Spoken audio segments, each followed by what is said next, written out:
Today, we are facing pandemic of COVID-19. Today's burning situation can be faced with homeopathy. The whole world is suffering like anything. But my dear friends, if homeopathy is given a chance to face it in the front level, I am 100% sure we can achieve more better. Homeopathy is a time-tested one. We have faced many times. Our seniors have done and shown. Now in this situation, we have very good science in our hand, which is, according to me, so far is not being properly utilized. To face COVID-19 pandemic situation, I feel from the bottom of my heart, if we are given a chance to work in the front line with our homeopathic remedies, achievement will be still good, many lives can be saved. Why I stress this and say is because classify this pandemic situation into mild, moderate, and severe. Of course, broad classification is prophylaxis and curative line of therapy. With this broad classification, we have excellent immunoboosters which can boost our immunity, thereby we get prophylactic action. Prevention is better than cure, everyone knows. So homeopathy has very powerful remedies, medicines in it which can prevent and help the whole world. The second point of broad classification is for the positive cases. As I said, if you divide into three, mild, moderate, and severe, this is with experience I am telling, not just the bookish, theoretical. There are many homeopaths who are prescribing for positive cases. Leave alone prophylaxis. That is which is very simple for homeopathy. Every time we have done it. But considering the positive side of effects, mild and moderate cases, moderate with oxygen level going down up to 70 or 60, homeopathy can easily deal. There are plenty of lives saved so far by many homeopaths all over the world. Especially in India, many homeopaths are prescribing and people are fine. And the severe cases, even they can also be tackled. We have such good immunoboosters. When they are prescribed, they improve the immunity. Thereby, even if it is a positive case or severe case or moderate case, the immunity at once starts getting boosted up. Thereby, we can save lives. This has been achieved by many homeopaths. On that basis, I am talking, not just the theoretical. Central government has given some guidelines which says as prophylactic we can use arsal. Ayush Ministry has declared for the positive line of prescriptions, Eupatorium, Gelsemium, Bryonia, arsal, and a few. These are really found very useful in positive cases, even with severe cases. When the oxygen level goes down, we have carbovate, vanadium, they are excellently bringing up the oxygen levels. Pneumonia is easily cleared by homeopathic medicines. This is the chance. If the government accepts throughout India, if homeopathic fever clinics are done and allowed to treat in the initial stages, there will be no problem. We have a hospital here in Bangalore attached to Government Homeopathic Medical College. If this hospital, shortly this has been converted into COVID care center. If homeopaths are given chance to treat without using any medicines of any other system, I promise you we can achieve many things and show in this hospital itself. So this is not ours. This science is Hahnemann's. So much powerful, many times proved, even today for a chronic disease or acute. Homeopathy is the best or first line of selection, should be the first line of selection for therapy for humankind. So Hahnemann has given us such a good science using whole of his life. Therefore, I call him as great scientist, king of scientists. After finding out Similia similibus parentus effectiveness, he did not sleep at all. Till the end of his life, he carried out and formed almost a complete science. One more thing here I would like to add is, if a patient is on classical line of therapy, if his psora is being getting reduced, even that acts as immune booster to the patient. Thereby, it acts as prophylaxis. He may not get the attack of pandemic situations.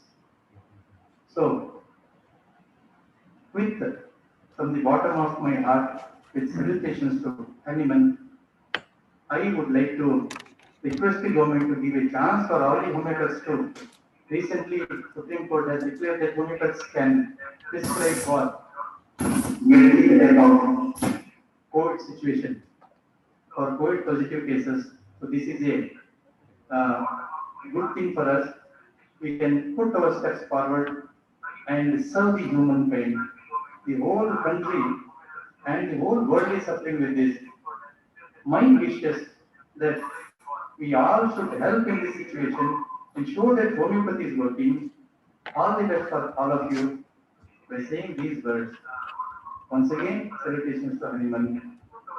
Happy World Homeopathic Day to you all. Thank you.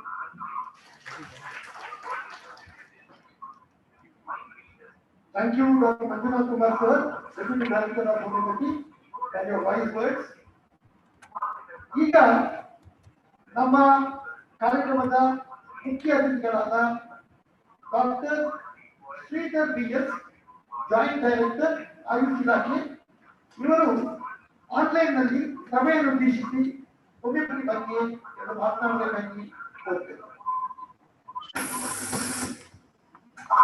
ಈಗ ನಮ್ಮ ಕಾರ್ಯಕ್ರಮದ doctor Sridhar BS. Am I audible?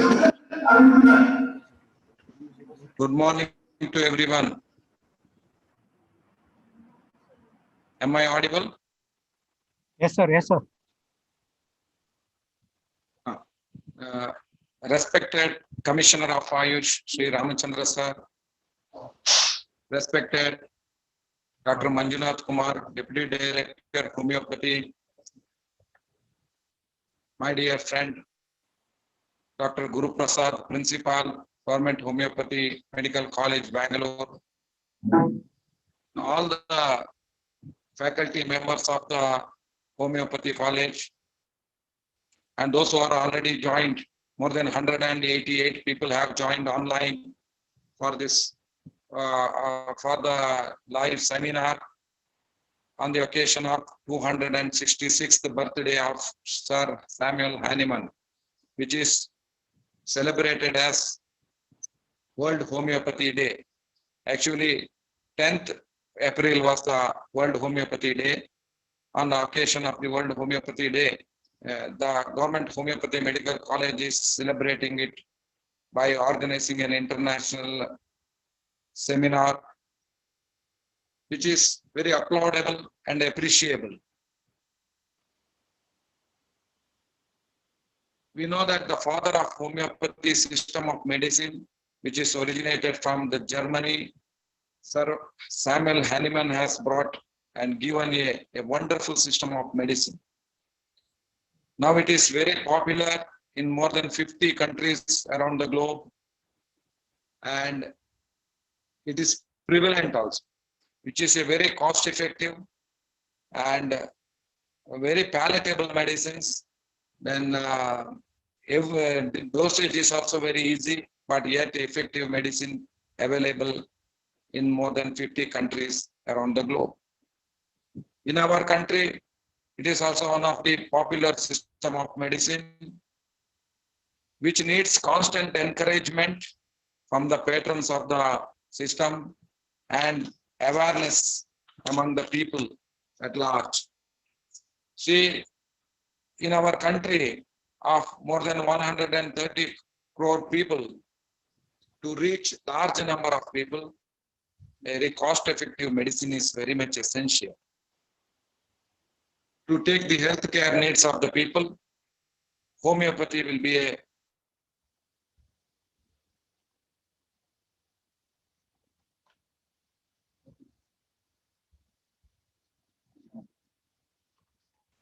Hello, sir. we are all going since 1 year in this situation to maintain the good health of the people,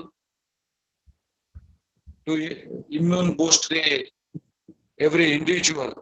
The homeopathy medicine is very useful. Since 1 year in the department, we are using the homeopathy medicine. We are distributing it. We are creating awareness among the people. Very villages, our medical officers have visited. They have created awareness and distributed the homeopathic medicine. And it is found effective. Now, it is for all of us to create more and more awareness about the homeopathic system of medicine. We have to reach a large number of population. It is the duty and the responsibility of all the homeopaths and all of us from the Ayush department to reach more and more people. And to study the homeopathy also, more and more students should come by choice. So we have 40% of government seats in which few all India quota seats are unfilled. So I request all our brothers of homeopathy to create more and more awareness among the students also to take up the study in bachelor degree in homeopathy by choice. So if they like this science, this medicine system of medicine, definitely in future they can deliver the best from the homeopathy and they can serve best to keep the good health of the society. And organizing the international seminars from one of the best college in the state, government homeopathic medical college. If you ask any graduate students, homeopathy graduate students, in which college you want to do your post-graduation, without any hesitation, the name comes that Government Homeopathy Medical College, Bangalore. Sometimes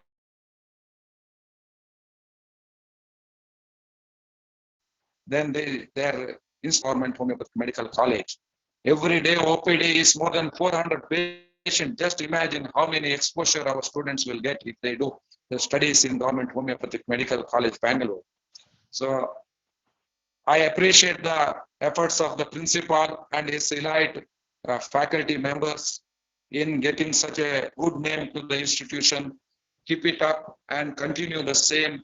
Let 1,000 people visit the homeopathy hospital and get the benefits of this homeopathic medicine.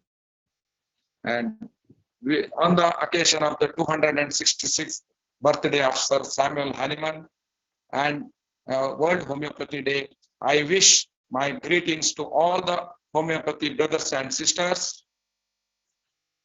Let us take a oath that in the next coming 1 year, we will make the homeopathy to reach more and more people and more students comes to homeopathy. With these few words, I thank the organizers for having given me this opportunity to come in online and speak few words with all the delegates of this international seminar. Thank you one and all. Namaste. Thank you, Dr. Sridhar P.S. Sir. Joint Director of Homeopathy and Joint Director of Ayush Department, for your wise words on homeopathy and also for your very kind words on our college. Thank you very much, sir. ಈಗ ನಾನು ನಮ್ಮ ಸಂಸ್ಥೆಯ ಪ್ರಾಚಾರ್ಯರಾದ doctor Guruprasad sir ಅವರನ್ನ ವಿಶ್ವ homeopathy day ಬಗ್ಗೆ ಹಾಗೂ homeopathy ಜನಕ doctor ಸ್ವಾಮಿ ಕೃಷ್ಣ ಪೇಟೆಕ್ ಹನುಮಂತ ಅವರ ಬಗ್ಗೆ ಮಾತಾಡಿಸಬೇಕಾಗಿ ಕೋರ್ತೇನೆ. I request our principal to speak a few words on World Homeopathy Day and also on Hahnemann.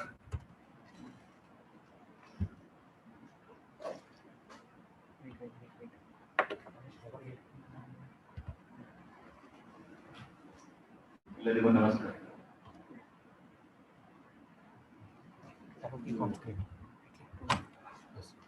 ನಮ್ಮ ಸರ್ಕಾರಿ ಹೋಮಿಯೋಪತಿ ವೈದ್ಯಕೀಯ ಮಹಾವಿದ್ಯಾಲಯ ಆಸ್ಪತ್ರೆಯಿಂದ ನಮ್ಮ ಹೋಮಿಯೋಪತಿ ಜನಕರಾದಂತಹ ಡಾಕ್ಟರ್ C.F.S. ಹನೆಮಾನ್ ಅಂದರೆ ಡಾಕ್ಟರ್ ಕ್ರಿಸ್ಟಿಯನ್ ಫ್ರೆಡ್ರಿಕ್ ಸ್ಯಾಮ್ಯುಯಲ್ ಹನೆಮಾನ್ ಅವರ 266ನೇ ಜನ್ಮದಿನ ಇದರ ವಾರ್ಷಿಕೋತ್ಸವ ಅಂಗವಾಗಿ ವಿಶ್ವ ಹೋಮಿಯೋಪತಿ ದಿನಾಚರಣೆಯನ್ನು ನಮ್ಮ ಸಂಸ್ಥೆಯಲ್ಲಿ ಆಚರಿಸುತ್ತಿದ್ದೇವೆ. ಆಕ್ಚುಲಿ ಏಪ್ರಿಲ್ 10ನೇ ತಾರೀಕು ಆಚರಿಸಬೇಕಾಗಿದೆ. ಕೆಲವು ಕಾರಣಾಂತರಗಳಿಂದ ಅದನ್ನ ಇಂದು ನಾವು ಆಚರಿಸ್ತೇವೆ. ಈ ಸಮಾರಂಭದ ಉದ್ಘಾಟನೆಗೆ ನಮ್ಮ ಆಯುಷ್ ಡಿಪಾರ್ಟ್ಮೆಂಟ್ನ ಆಯುಕ್ತರಾದಂತಹ ಶ್ರೀ ಗೌರವಾನ್ವಿತ ಶ್ರೀ ರಾಮಚಂದ್ರ IAS ಆಫೀಸರ್ ಅವರು ಗುರುದೇವರು ಒಪ್ಕೊಂಡಿದ್ರು ಬರ್ತೀನಿ ಅಂತ ಹೇಳಿದ್ರು. ಬಟ್ ಇವತ್ತು ಸಡನ್ ಆಗಿ ಕೋವಿಡ್ ಕೇಸಸ್ ಜಾಸ್ತಿ ಆಗ್ತಾ ಇರೋದ್ರಿಂದ ನಮ್ಮ ಡಾಕ್ಟರ್ ಸುಧಾಕರ್ ಆರೋಗ್ಯ ಮಂತ್ರಿಗಳು ಅವರನ್ನ ಅರ್ಜೆಂಟ್ ಮೀಟಿಂಗ್ಗೆ ಕರೆದಿರೋದ್ರಿಂದ ಮಿನಿಸ್ಟರ್ ಹತ್ರ ಹೋಗಿರೋದ್ರಿಂದ ಅವರು ಬರಕ್ಕಾಗಲಿಲ್ಲ ಅಂತ ಅವರು ದೂರವಾಣಿ ತಿಳಿಸಿದ್ದಾರೆ. ಅವರಿಗೆ ನನ್ನ ಹೃದಯದ ಧನ್ಯವಾದಗಳನ್ನು ಅರ್ಪಿಸ್ತೇನೆ. ಅವರ ಮಾರ್ಗದರ್ಶನದಲ್ಲಿ ಈ ಒಂದು ಸಮಾರಂಭ ನಡೀತಾ ಇದೆ. ನಮ್ಮೆಲ್ಲ ಪರವಾಗಿ ಅವರಿಗೆ ಹೃದಯದ ಧನ್ಯವಾದಗಳು. ಈಗ ಡಾಕ್ಟರ್ ಶ್ರೀಧರ್ PS ನಮ್ಮ ನೆಚ್ಚಿನ ಜಂಟಿ ನಿರ್ದೇಶಕರು ವೈದ್ಯಕೀಯ ಶಿಕ್ಷಣ ಆಯುಷ್ ಇಲಾಖೆ ಅವರು ಈಗ ತಾನೇ ಮಾತಾಡಿದ್ದಾರೆ. ಅವರು ತಮ್ಮ ಅನಿಸಿಕೆಗಳನ್ನು ಹೇಳಿದ್ದಾರೆ. ನಮ್ಮ deputy director doctor Manjunath Kumar ಅವರು ಇದ್ದಾರೆ. ಅವರು ಅವರ ಅನಿಸಿಕೆಗಳನ್ನ ಹೇಳಿದ್ದಾರೆ. ಮತ್ತೆ ಇನ್ನೊಂದು ತುಂಬಾ ಸಂತೋಷದ ವಿಷಯ ಅಂದ್ರೆ doctor Umashankar who is the alma mater of this institution, ನಮ್ಮ ಇದೇ ಕಾಲೇಜಿನ ವಿದ್ಯಾರ್ಥಿಯಾಗಿದ್ದು ಇಂದು ಅವರು ನಮ್ಮ ವೇದಿಕೆ ಮೇಲಿದ್ದಾರೆ. ಇವರೀಗ ಪ್ರಾಚಾರ್ಯರು Padmashree school of public health Bengaluru ಅಲ್ಲಿ ಪ್ರಿನ್ಸಿಪಾಲ್. ಅವರು ಇವತ್ತು ತಮ್ಮ ಪೇಪರ್ನ ಪ್ರೆಸೆಂಟ್ ಮಾಡ್ತಾರೆ.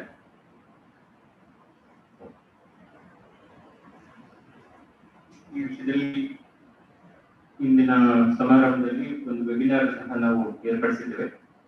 ಈ ಇನಾಗ್ರೇಷನ್ ಉದ್ಘಾಟನಾ ಸಮಾರಂಭ ಆಗ್ತದೆ. ಇದು ಆದ ತಕ್ಷಣ 11 ಕಾಲ್ಗೆ ಬೇರೆ ಬೇರೆ ಸ್ಪೀಕರ್ಸ್ ವೆಬಿನಾರ್ನಲ್ಲಿ ಬರೋದ್ರಿಂದ ಬಹಳಷ್ಟು ಸಮಯ ನಾನು ತಗೊಳ್ದೆ ಅವ್ರಿಗೆ ಅನುಕೂಲ ಮಾಡಿಕೊಡ್ಲಿಕ್ಕೆ ನನ್ನ ಇದರಲ್ಲಿ ಇವತ್ತು 4 ಜನ ಸ್ಪೀಕರ್ಸ್ ಇದ್ದಾರೆ ವೆಬಿನಾರ್ಗೆ.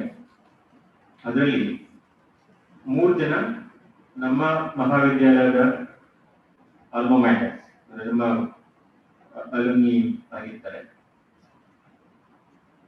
Doctor Divya Mehul Bhat from Australia, doctor Seema Mahesh she is in Malaysia, and doctor UmaShankar she is in Bengaluru.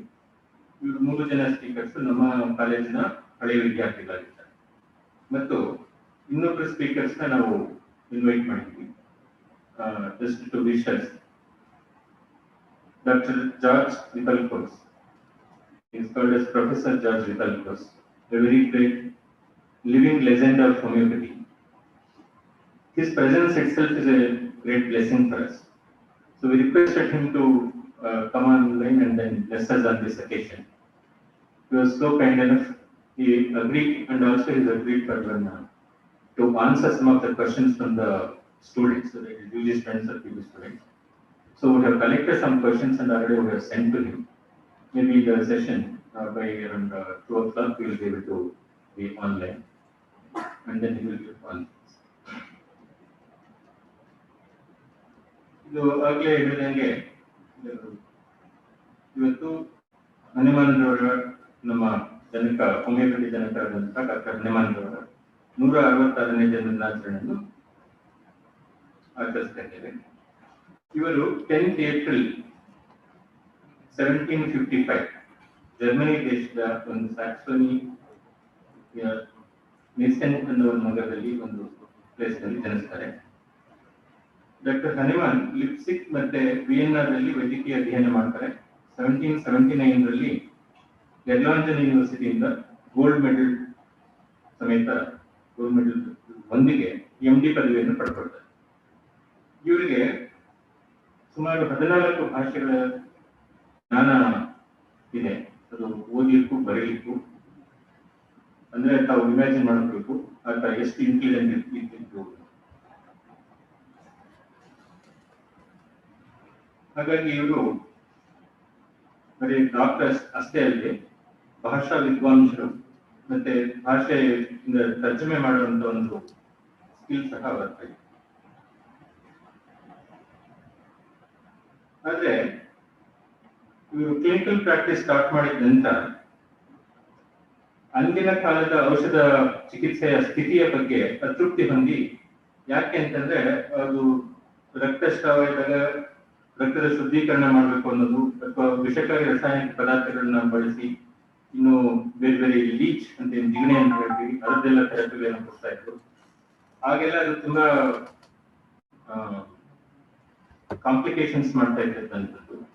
ಅದು ಅಷ್ಟು ಹ್ಯೂಮನ್ ಅನಿಸ್ತಾ ಇರಲಿಲ್ಲ. ಹಾಗಾಗಿ ಇವರು ಅದನ್ನ ಅಪೋಸ್ ಮಾಡಿ ಇವರು ತಮ್ಮ ಜೀವನ ಹರಲಿಕ್ಕೆ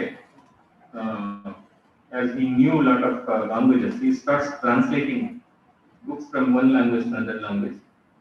ಆ ಪರ್ಟಿಕ್ಯುಲರ್ ಟೈಮಲ್ಲಿ ಸ್ಕಾಟಿಷ್ ಹಿಪೋಕ್ರಟಿಸ್ ಎಂದೇ ಕರೆಯಲ್ಪಡುವ ವಿಲಿಯಂ ಕ್ಯುಲೆನ್ಸ್ ರವರ ಎ ಟ್ರೀಟಿಸ್ ಆನ್ ದ ಮೆಟೀರಿಯಾ ಮೆಡಿಕಾ ಅನ್ನು 1789 ಭಾಷಾಂತರಿಸುವಾಗ ಸಿಂಕೋನಾ ತೊಗಟೆ, ಸಿಂಕೋನಾ ಬಾರ್ಕ್ ಅಂತ ಹೇಳ್ತೀವಿ, ಅದು ಮಲೇರಿಯಾ ಜ್ವರದಲ್ಲಿ ಉಪಯುಕ್ತವಾಗುತ್ತದೆ.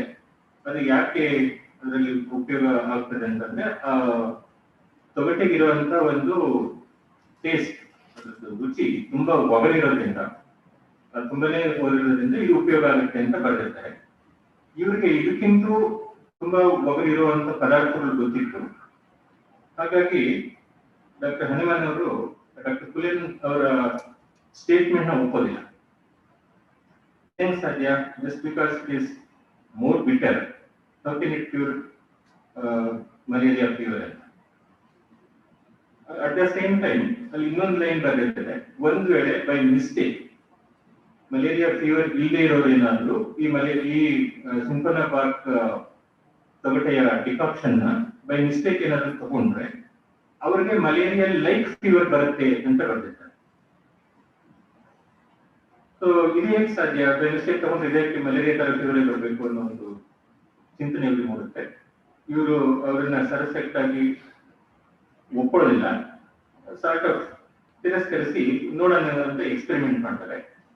ಎಕ್ಸ್ಪೆರಿಮೆಂಟ್ ಮಾಡಿದಾಗ ಅವರು ಸಿಂಕೋನಾ ಬಾರ್ಕ್ ಡಿಕಾಕ್ಷನ್ ಮಾಡಿಕೊಂಡು ತಾವೇ ಕುಡಿದು ತಮಗೆ ಆ ಜ್ವರ ಬರ್ತದೆ, ಮಲೇರಿಯಾ ಲೈಕ್ ಫೀವರ್ ಬರುತ್ತೆ. ಆಗ ಇವ್ರಿಗೆ ಅನ್ಸುತ್ತೆ ಓಕೆ ಬರ್ದಲ್ಲಿ ಸತ್ಯ ಇದೆ, but it may not be because of that bitter taste only, and not that only this particular substance have the power of causing and also curing the illness. It may be there in each and every substance ಅಂತ ಹೇಳೋದನ್ಸಿ ಬೇರೆ ಬೇರೆ substance ಸಹ ಇದೇ ತರ ಉಪಯೋಗ ಮಾಡಕ್ಕೆ start ಮಾಡ್ತಾರೆ. ಅವರ ಆ ಒಂದು ನಿಟ್ಟಿನಲ್ಲಿ ಏನು ಚಿಂತನೆ ಮಾಡ್ತಾರೆ ಅದು ತುಂಬಾ ಹೊಸ ರೀತಿಯಾಗಿರ್ತದೆ. ಆದರೂ ಅದನ್ನ ಖುಷಿ ಪಟ್ಟು ಅವರು ಅದನ್ನ ಮಾಡೋದ್ರಿಂದ ಒಂದು ಹೊಸ ಸಿಸ್ಟಮ್ನೇ ಅವರು ಫಾರ್ಮ್ ಮಾಡಿ ಅದಕ್ಕೆ ಹೋಮಿಯೋಪತಿ ಅಂತ ಹೆಸರಿಟ್ಟು ಅದನ್ನ ದ ಲಾ ಆಫ್ ಸ್ಟಿಮ್ಯುಲಸ್ ಅನ್ನೋ ಒಂದು ಪ್ರಿನ್ಸಿಪಲ್ ಮೇಲೆ ಇದು ವರ್ಕ್ ಆಗುತ್ತೆ ಅಂತ ಕಂಡುಹಿಡಿದು ಒಂದು ಸಿಸ್ಟಮ್ನೇ ಹುಟ್ಟಾಕ್ತಾರೆ. ಹಾಗಾಗಿ ಹೋಮಿಯೋಪತಿ ಇವರ ಕಡೆಯಿಂದ ಜನನಗೊಳ್ಳುತ್ತೆ. ಸುಮಾರು 1805ರಿಂದ ಡಾಕ್ಟರ್ ಹನಿಮನ್ ಅವರು ಸುಮಾರು ಪ್ರಬಂಧಗಳನ್ನು ಬರೀತಾರೆ. ಅವರ ವಿವಿಧ ಬರಹಗಳಲ್ಲಿ ಬಹಳಷ್ಟು ಈ ಹೋಮಿಯೋಪತಿ ಬಗ್ಗೆ ಅವರ ಪ್ರಿನ್ಸಿಪಲ್ಸ್ ಬಗ್ಗೆ ಬರೀತಾ ಹೋಗ್ತಾರೆ. ಅಂತಿಮವಾಗಿ ಡಾಕ್ಟರ್ ಹನಿಮನ್ ಹೋಮಿಯೋಪತಿ ತತ್ವಗಳ ಮೇಲೆ ರೋಗಿಗಳಿಗೆ ಚಿಕಿತ್ಸೆ ನೀಡಲು ಪ್ರಾರಂಭಿಸಿ ಮತ್ತು ಪ್ರಾರಂಭದಿಂದಲೇ ಅತ್ಯುತ್ತಮ ವೈದ್ಯಕೀಯ ಯಶಸ್ಸನ್ನು ಸಹ ಸಾಧಿಸ್ತಾರೆ. ಇದು in brief about homeopathy and how homeopathy work by this Dr. from Germany. ಇದು ನಮ್ಮ ದೇಶದಲ್ಲಿ ಹೋಮಿಯೋಪತಿಯ ಒಂದು ಸ್ಥಿತಿ ಹೇಗಿದೆ ಅಂತ ನೋಡೋದಾದ್ರೆ, ಹೋಮಿಯೋಪತಿ ಭಾರತದ ಅತ್ಯಂತ ಜನಪ್ರಿಯ ವೈದ್ಯಕೀಯ ವ್ಯವಸ್ಥೆಗಳಲ್ಲಿ ಒಂದಾಗಿದೆ. ವಾಸ್ತವವಾಗಿ ಆಯುಷ್ ಅಂದ್ರೆ ಆಯುರ್ವೇದ, ಯೋಗ, ಯುನಾನಿ, ಸಿದ್ಧ ಮತ್ತು ಹೋಮಿಯೋಪತಿ ಈ ಸೇವೆಗಳಲ್ಲಿ one of the system of medicine is homeopathy. ಭಾರತದಲ್ಲಿ ಆಯುಷ್ ವ್ಯವಸ್ಥೆಗಳಿಗೆ ಹೋಲಿಸಿದರೆ ಬಳಕೆದಾರರು, ವೈದ್ಯರು, ಶಿಕ್ಷಣ ಸಂಸ್ಥೆಗಳು ಹಾಗೂ ಸಾರ್ವಜನಿಕ ಆರೋಗ್ಯ ಚಿಕಿತ್ಸಾಲಯಗಳು ಎಲ್ಲವೂ ಹೆಚ್ಚುತ್ತಿವೆ. ಹೋಮಿಯೋಪತಿ ಸಂಸ್ಥೆಗಳು ಆಯುಷ್ ಕಾಲೇಜುಗಳ ಒಟ್ಟಾರೆ ಅದರಲ್ಲಿ ನೋಡಿದಾಗ 35.8% ಇದ್ದರೆ, ಹೋಮಿಯೋಪತಿ ವೈದ್ಯರು ಒಟ್ಟು 37% ಇದ್ದಾರೆ ಆಲ್ ಓವರ್ ಇಂಡಿಯಾ. ನಮ್ಮ ದೇಶವು ಹೋಮಿಯೋಪತಿಯಲ್ಲಿ ಅತಿ ದೊಡ್ಡ ಔಷಧ ತಯಾರಿಕೆ ಮತ್ತು ವ್ಯಾಪಾರಿಗಳ ವಲಯವನ್ನು ಸಹ ಹೊಂದಿದೆ. ನಮ್ಮ ದೇಶದಲ್ಲಿ ತಯಾರಾದಂತಹ ಹೋಮಿಯೋಪತಿ ಔಷಧಿಗಳು ಅಮೆರಿಕಾದಿಂದ FDA ಅಪ್ರೂವ್ ಆಗಿ ಬಹಳಷ್ಟು ಯುರೋಪಿಯನ್ ಕಂಟ್ರೀಸ್ಗೂ, ಅಮೆರಿಕ, ಆಸ್ಟ್ರೇಲಿಯಾ ಎಲ್ಲ ಕಡೆನೂ ಇಲ್ಲಿಂದ ಟ್ರಾನ್ಸ್ಪೋರ್ಟ್ ಆಗ್ತದೆ, ಎಕ್ಸ್ಪೋರ್ಟ್ ಮಾಡಿ. ಹಾಗೆ ನಾವು ಏನ್ ಸವಾಲುಗಳನ್ನ ಎದುರಿಸ್ತಾ ಇದ್ದೀವಿ ಈ ಇಂದಿನ ಕಾಲದಲ್ಲಿ ಅಂತ ನಾವು ನೋಡೋದಾದ್ರೆ, ಹೋಮಿಯೋಪತಿ ಅಭಿವೃದ್ಧಿಗೆ ಭವಿಷ್ಯದ ಕಾರ್ಯತಂತ್ರಗಳನ್ನ ನಾವು ರೂಪಿಸ್ಕೊಳ್ಳುವಂತ ಒಂದು ಪರಿಸ್ಥಿತಿ ಬಂದಾಗ ಏನು ನಾವು ಪ್ರಾಬ್ಲಮ್ ಫೇಸ್ ಮಾಡ್ತೀವಿ ಅಂತ ನಾವು ನೋಡ್ಬೇಕಾಗ್ತದೆ. ಇದರಲ್ಲಿ ಶಿಕ್ಷಣದ ಗುಣಮಟ್ಟ ಮತ್ತು ರಿಸರ್ಚ್ ಇವು ಎರಡು ಇನ್ನೂ ನಾವು ತುಂಬಾ ಉತ್ತಮ ಮಟ್ಟಕ್ಕೆ ತಗೊಂಡು ಹೋಗ್ಬೇಕಾಗಿದೆ. ಇವು ಎರಡು ಯಾವಾಗ ತುಂಬಾ ಉತ್ತಮ ಮಟ್ಟಕ್ಕೆ ನಾವು ತಗೊಂಡು ಹೋಗ್ತೀವಿ, ಆಗ ಕ್ಲಿನಿಕಲ್ ಪ್ರಾಕ್ಟೀಸ್ ಆಟೋಮೆಟಿಕಲಿ ಕ್ವಾಲಿಟೇಟಿವ್ ಆಗಿ ಬರುತ್ತೆ. Qualitative clinical practice improve. ಇದರಲ್ಲಿ ವೈದ್ಯರ ಯಶಸ್ಸಿನ ಪ್ರಮಾಣ ಹೆಚ್ಚುತ್ತೆ. ಮಾರುಕಟ್ಟೆಯಲ್ಲಿ ಉತ್ತಮ ಗುಣಮಟ್ಟದ ಹೋಮಿಯೋಪತಿಗಳು ಉತ್ಪಾದನೆ ಮತ್ತು ಲಭ್ಯತೆಯನ್ನು ಖಚಿತಪಡಿಸಿಕೊಳ್ಳಬಹುದು. ಹೋಮಿಯೋಪತಿ ಸಮುದಾಯವು ವಿವಿಧ ಉಪಕ್ರಮಗಳನ್ನು ಮತ್ತು ಸಂಶೋಧನೆ ಯೋಜನೆಗಳಿಗೆ ಜಂಟಿಯಾಗಿ ಮುಂದೆ ಹೊಸತನದ ಆಧುನೀಕರಣ ಮರುಶೋಧನೆ ಮಾಡುವ ಅವಶ್ಯಕತೆ ಇದೆ. ಇಂಪ್ರೂವ್ಮೆಂಟ್ ಮಾಡಬೇಕು. ಇದರರ್ಥ ಏನಂದ್ರೆ, ನಮ್ಮ ವೈದ್ಯಕೀಯ ಕಾಲೇಜುಗಳ ಪ್ರಯೋಗಾಲಯಗಳನ್ನು ಬಲಪಡಿಸಬೇಕಾಗುತ್ತದೆ. ನಮ್ಮ ಅಧ್ಯಾಪಕರ ಕೌಶಲ್ಯವನ್ನು ಅಭಿವೃದ್ಧಿಪಡಿಸುವುದು, ಶಿಕ್ಷಣ ಮತ್ತು ಸಂಶೋಧನಾ ಸಂಸ್ಥೆಗಳ ನಡುವೆ ಹೆಚ್ಚಿನ ಸಂವಾದ ಮತ್ತು ಹೀಗೆ ಕ್ಲಿನಿಕಲ್ ಅಭ್ಯಾಸವನ್ನು ಸಂಶೋಧನೆಯೊಂದಿಗೆ ಜೋಡಿಸುವುದರಿಂದ ವೈದ್ಯರ ಸೂಕ್ಷ್ಮತೆಯನ್ನು ಸಂಶೋಧನಾ ಅವಶ್ಯಕತೆಗಳಿಗೆ ಅನುಗುಣವಾಗಿ ಅರ್ಥೈಸಲಾಗುವುದು. ಇದರರ್ಥ ಆಗ ವ್ಯವಸ್ಥಿತ ಮತ್ತು ಕ್ರಮಬದ್ಧವಾದ ಪ್ರಕರಣಗಳನ್ನು ರೆಕಾರ್ಡ್ ಮಾಡಿ ಸಂಶೋಧನಾ ದೃಷ್ಟಿಕೋನದಿಂದ ಪ್ರಕರಣಗಳನ್ನು ಅರ್ಥ ಮಾಡಿಕೊಂಡು ಆ ಕೇಸ್ಗಳನ್ನ ಈಗ ನಾವು ನೋಡುತ್ತೀವಿ ಅದನ್ನು ರೆಕಾರ್ಡ್ ಮಾಡಿ ಇಡೋದ್ರಿಂದ ಮುಂದೆ ಬರೋ ಪೀಳಿಗೆಗೆ ಅದನ್ನ ಕಲಿಲಿಕ್ಕೆ ತುಂಬಾ ಈಸಿ ಆಗುತ್ತೆ ಮತ್ತೆ ಕಾನ್ಫಿಡೆಂಟ್ ಆಗಿ ಅವ್ರು ಕಲಿತಾರೆ. ಇದ್ರ ಜೊತೆಗೆ ನಮ್ಮ ಇಡೀ ದೇಶದಲ್ಲಿ ಬೇರೆ ಬೇರೆ ರಾಜ್ಯದಲ್ಲಿ ಭಾರತ ಸರ್ಕಾರದಿಂದ ಇರ್ಬೋದು, ಬೇರೆ ಬೇರೆ ರಾಜ್ಯದ ಸರ್ಕಾರಗಳಿಂದ ಹಾಗೂ ನಮ್ಮ ರಾಜ್ಯದಲ್ಲಿ ಸಹ ಹೋಮಿಯೋಪತಿ ಇಲ್ಲಿ ಆದರ್ಶಪ್ರಾಯವಾದ ಕೆಲಸಗಳನ್ನು ಮಾಡಿರುವಂತಹ ಹೋಮಿಯೋಪತಿ ವೈದ್ಯರನ್ನ ಗುರುತಿಸುವ ಉದ್ದೇಶದಿಂದ ಹೋಮಿಯೋಪತಿಗಾಗಿ ಲೈಫ್ ಟೈಮ್ ಅಚೀವ್ಮೆಂಟ್ ಅವಾರ್ಡ್ ಅನ್ನು ಸಹ ಕೊಡ್ತಾ ಇದ್ದಾರೆ.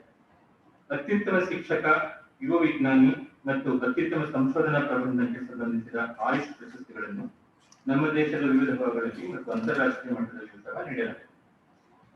ನಮ್ಮ ರಾಜ್ಯದಲ್ಲಿ ಕರ್ನಾಟಕ ಹೋಮಿಯೋಪತಿ ಮಂಡಳಿಯು ಚಿನ್ನದ ಪದಕದೊಂದಿಗೆ ಉತ್ತಮ ಹೋಮಿಯೋಪತಿ ವೈದ್ಯರಿಗೆ ಪ್ರಶಸ್ತಿಗಳನ್ನು ನೀಡುತ್ತದೆ. ನಮಗೆಲ್ಲರಿಗೂ ತಿಳಿದಂತೆ ರಾಜೀವ್ ಗಾಂಧಿ ಆರೋಗ್ಯ ವಿಜ್ಞಾನ ವಿಶ್ವವಿದ್ಯಾಲಯವು ಅತ್ಯುತ್ತಮ ಶಿಕ್ಷಕರು ಬೆಸ್ಟ್ ಟೀಚರ್ ಅವಾರ್ಡ್ ಅಂತ ಕೊಡ್ತಾ ಇದೆ. ಹಾಗೂ recently started with professor emeritus ಅನ್ನೋ ಒಂದು ಪ್ರಶಸ್ತಿ ಸಹ ನೀಡ್ತಾರೆ. ಅವರು ಐಡೆಂಟಿಫೈ ಮಾಡಿ ಒಬ್ಬ homeopathy senior homeopathy professor emeritus ಅಂತ ಮಾಡ್ತಾರೆ. ಈ ಏನು ಅವಾರ್ಡ್ಗಳು ಅಥವಾ ಅಚೀವ್ಮೆಂಟ್ಸ್ ಹೇಳಿದೆ. ಇವುಗಳನ್ನ ನನ್ನ ಸಹೋದ್ಯೋಗಿಗಳಾದಂಥ ತಾವು ಎಲ್ಲರಿಗೂ ಇಂತಹ ಒಂದು ಅಚೀವ್ಮೆಂಟ್ಸ್ ಅಥವಾ ಪ್ರೈಸ್ಗಳು ಸಿಗಲಿ ನಿಮ್ಗೆಲ್ಲರಿಗೂ. ಹಾಗೆ ಈ ನಮ್ಮ ರಾಜ್ಯದ ಬಹಳ ವಿವಿಧ ಹೋಮಿಯೋಪತಿ ಮೆಡಿಕಲ್ ಕಾಲೇಜ್ ಇರ್ತವೆ, 15 ಹೆಚ್ಚು 15ಕ್ಕಿಂತ ಹೆಚ್ಚು ಹೋಮಿಯೋಪತಿ ಪ್ರತಿಯಾಗಿರ್ತವೆ. ಅಲ್ಲಿರೋ ಎಲ್ಲ ನನ್ನ ಕಲೀಗ್ಸು ಸಹ ಇಲ್ಲಿ ನಿಮಗೂ ಸಹ ಇಂಥ ಒಂದು ಪ್ರೈಸ್ಗಳು ಸಿಗಲಿ, ಇಂಥ ಒಂದು ಅವಾರ್ಡ್ಸ್ ಸಿಗಲಿ, ಆ ಮಟ್ಟಕ್ಕೆ ನೀವೆಲ್ಲ ಬೆಳೀಲಿ. ಇದ್ರ ಮೂಲಕ ನಾವು ಡಾಕ್ಟರ್ ಹನೆಮನ್ ಅವರ ಧ್ಯೇಯೋದ್ದೇಶಗಳೇನಿತ್ತು, ಈ ಸಿಸ್ಟಮ್ನ ಹೇಗೆ ಅವ್ರು ಬೆಳೆಸಬೇಕು ಅಂತ ಇತ್ತು, ಈ ಸಿಸ್ಟಮ್ ಇಂದ ಹೇಗೆ ಜನತೆಗೆ ಅನುಕೂಲ ಆಗುತ್ತೆ, ಅದನ್ನ ಹೇಗೆ ಜನಗಳಿಗೆ ತಲುಪಿಸೋದು ಅಂತ ಏನು ಅವರ ಆಶೋತ್ತರಗಳಿಗೂ ಅಥವಾ ಉದ್ದೇಶಗಳಿಗೂ ಅವನ್ನ ಈಡೇರಿಸುವ ಮೂಲಕ, ಆ ಈಡೇರಿಸಲಿಕ್ಕೆ ನೀವು ಕೃಷಿ ಪಡೋ ಮೂಲಕ ನಿಮ್ಗೆ ಆ ಕೃಷಿಗೆ ಸಲ್ಲಬೇಕಾಗಿರುವಂತ ಒಂದು ಆದರ್ಶಪ್ರಾಯ ಕೆಲಸ ನೀವೇನ್ ಮಾಡ್ತೀರಿ ಅದಕ್ಕೆ ಸಲ್ಲಬೇಕಾಗಿರುವಂತ ಈ ಪ್ರಶಸ್ತಿಗಳು ನಿಮ್ಗೆಲ್ಲ ಸಿಗಲಿ ಅಂತ ನಾನು ಆಶಿಸ್ತಾ ಈ ನನ್ನ 2 ಮಾತುಗಳು. Thank you.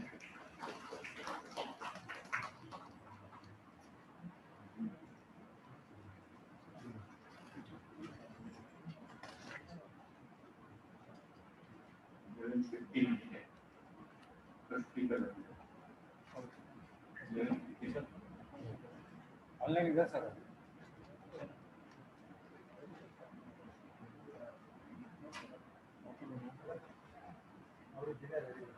ಡಾಕ್ಟರ್ ಹಾನಿಮನ್ ಬಗ್ಗೆ ಹಾಗೂ ವಿಶ್ವದಲ್ಲಿ ಹೋಮಿಯೋಪತಿ ಅತಿಥಿಗತೆಯ ಬಗ್ಗೆ ವಿವರವನ್ನು ನೀಡಿದ ನಮ್ಮ ಸಂಸ್ಥೆಯ ಪ್ರಾಚಾರ್ಯರಾದ ಡಾಕ್ಟರ್ ಗುರುಪ್ರಸಾದ್ ಸರ್ ಅವರಿಗೆ ವಂದನೆಗಳನ್ನು ಅರ್ಪಿಸ್ತೇನೆ. ಹಾಗೂ ಈಗ ಡಾಕ್ಟರ್ ರೂಪಾ ರೆಡ್ಡಿ ಅವರನ್ನ ವಂದನಾರ್ಪಣೆ ಕಾರ್ಯಕ್ರಮ ನಡೆಸಿಕೊಳ್ಳಲಿಕ್ಕೆ ಕೋರ್ತೇನೆ. ವಂದನಾರ್ಪಣೆ ಕಾರ್ಯಕ್ರಮದ ನಂತರ ನಮ್ಮ ಸ್ಟೇಜ್ ಕಾರ್ಯಕ್ರಮ ಮುಕ್ತಾಯಗೊಳ್ಳುತ್ತದೆ. ಅದಾದ್ಮೇಲೆ ಸೈಂಟಿಫಿಕ್ ಸೆಷನ್ಸ್ ಸ್ಟಾರ್ಟ್ ಆಗುತ್ತೆ. ಡಾಕ್ಟರ್ ರೂಪಾ ರೆಡ್ಡಿ.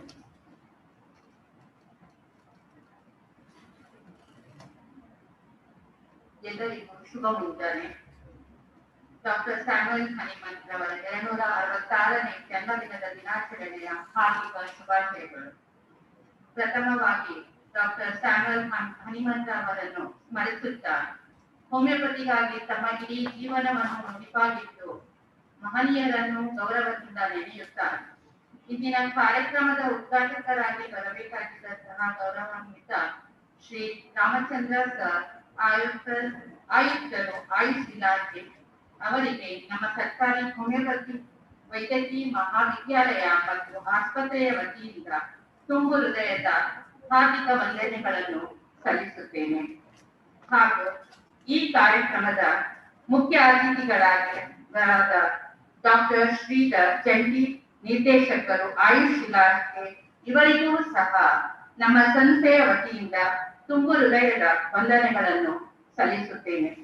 ಹಾಗೂ ಈ ಕಾರ್ಯಕ್ರಮದ ಅತಿಥಿಗಳಾಗಿ ಬಂದಿರುವ ಡಾಕ್ಟರ್ HG ಮಂಜುನಾಥ್ ಸರ್, ಉಪನಿರ್ದೇಶಕರು, ಆಯುಷ್ ಇಲಾಖೆ ಇವರಿಗೂ ಸಹ ನಮ್ಮ ಸಂಸ್ಥೆಯ ವತಿಯಿಂದ ತುಂಬು ಹೃದಯದ ಧನ್ಯವಾದಗಳು. ಹಾಗೂ ಅವರಿಗೆ ಡಾಕ್ಟರ್ ಗುರುಪ್ರಸಾದ್ ಸರ್ ಅವರಿಂದ ನೆನಪಿನ ಕಾಣಿಕೆಯನ್ನು ಕೊಡಲು ಕೋರುತ್ತೇನೆ.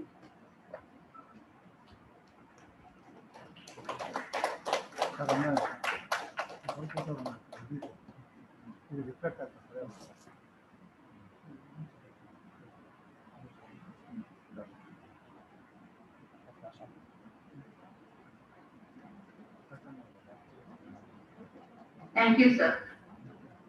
ಹಾಗೂ ಈ ಕಾರ್ಯಕ್ರಮದ ಮತ್ತೋರ್ವ ಅತಿಥಿಗಳಾದ ಡಾಕ್ಟರ್ ಉಮಾಶಂಕರ್ ಸರ್, ಪ್ರಾಚಾರ್ಯ, Padmashree school of public health Bengaluru ಇವರಿಗೂ ಸಹ ನಮ್ಮ ಸಂಸ್ಥೆಯ ವತಿಯಿಂದ ತುಂಬು ಹೃದಯದ ಧನ್ಯವಾದಗಳು.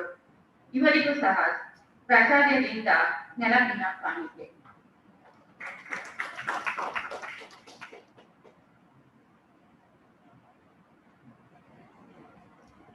ವಂದನೆಗಳು ಸರ್.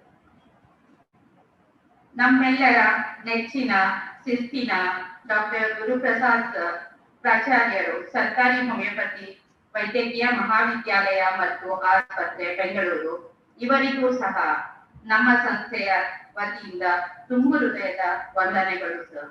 ಹಾಗೂ ಅವರಿಗೆ ಡಾಕ್ಟರ್ ಪ್ರವೀಣ್ ಸರ್ ಅವರಿಂದ ನೆನಪಿನ ಕಾಣಿಕೆಯನ್ನು ಕೊಡಲು ಕೋರುತ್ತೇನೆ.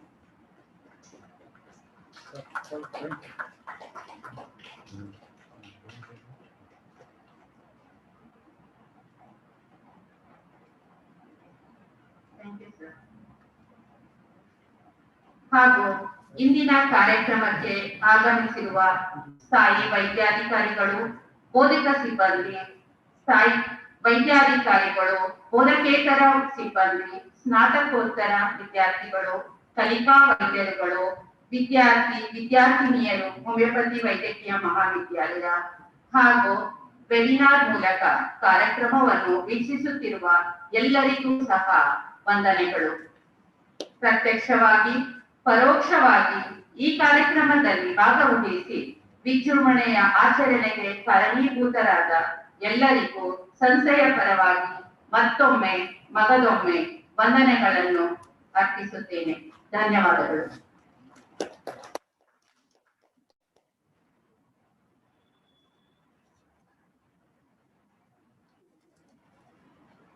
ಈಗ ಸಂಸ್ಥೆಯ PG ವಿದ್ಯಾರ್ಥಿಗಳು ಸೈಂಟಿಫಿಕ್ ಸೆಷನ್ ಟೇಕ್ ಓವರ್ ಮಾಡಬೇಕು ಅಂತೇನೆ. ಈಗ ಮೊದಲನೆಯ ಸ್ಪೀಕರ್ ಅನ್ನ ಇಂಟ್ರೊಡ್ಯೂಸ್ ಮಾಡಬೇಕಾಗಿ ನಮ್ಮ PG ವಿದ್ಯಾರ್ಥಿನಿಯನ್ನ ಕೊಡ್ತೀವಿ.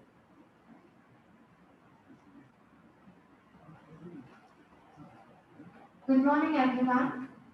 On this 253rd anniversary of our beloved founder, Dr. Hahnemann, World Homoeopathy Day Celebration, I, Dr. Alsaba, PG Pediatrics, will be taking over today's scientific session, wherein various speakers from various parts of the world will be addressing. It is my pleasure to welcome one and all to today's webinar. I welcome all the eminent speakers and guests from all over the country and abroad who have come here to share their knowledge and vast experience with the community. It is completely conducted on a digital platform in a view with social distancing norms due to COVID-19 pandemic. I am proud to announce that this webinar is being conducted by Government Homeopathic Medical College and Hospital under the guidance of Commissioner, Department of Ayush, Government of Karnataka. The main outcome of this webinar is to expose the budding homeopaths to the latest trends happening in homeopathy. On behalf of everyone, I take the opportunity to welcome our beloved Principal Sir, Dr. V. Guru Prasad Sir, who will be coordinator of today's webinar. I request you to introduce the speakers. Over to you, sir. Thank you.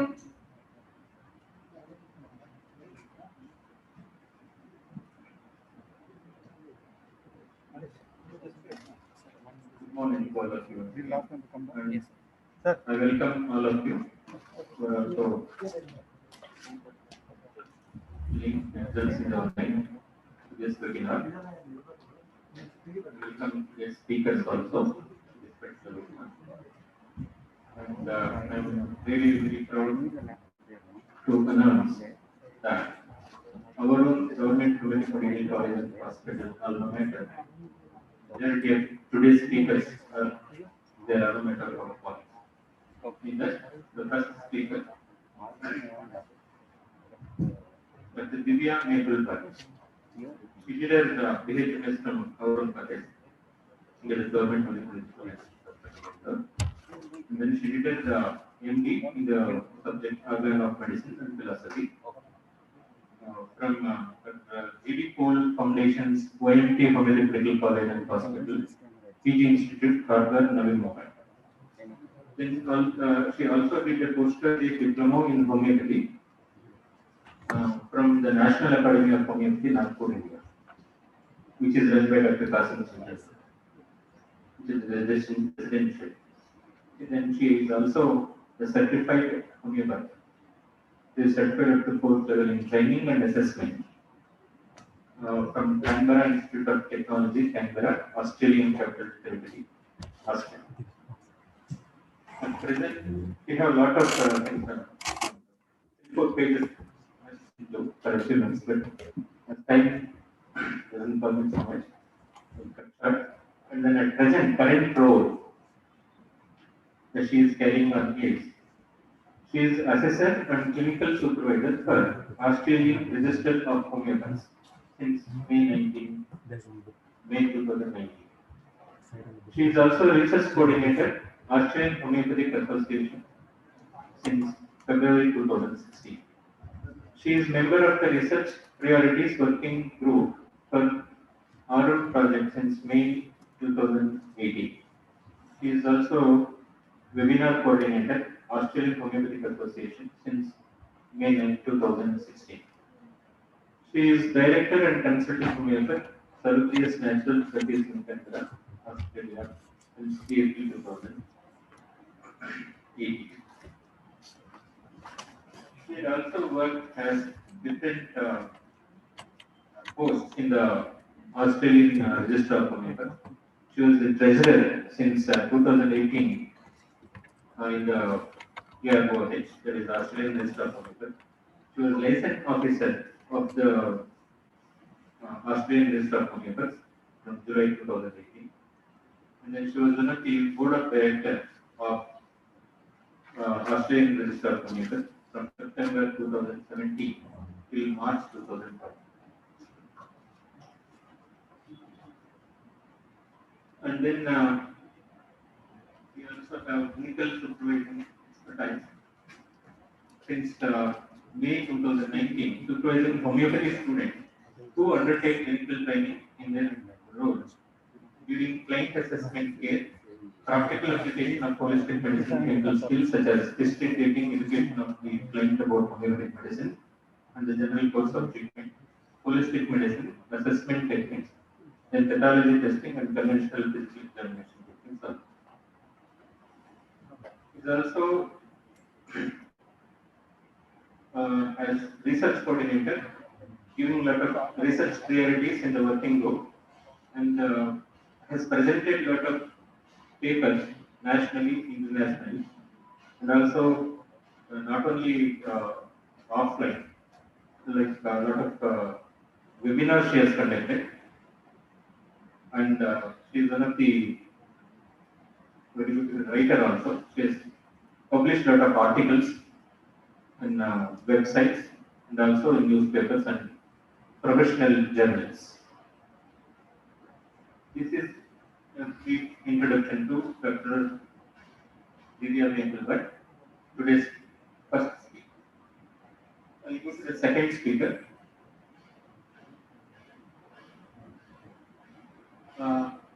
First, I'll introduce all the four speakers in brief, and then when the session starts, each one of them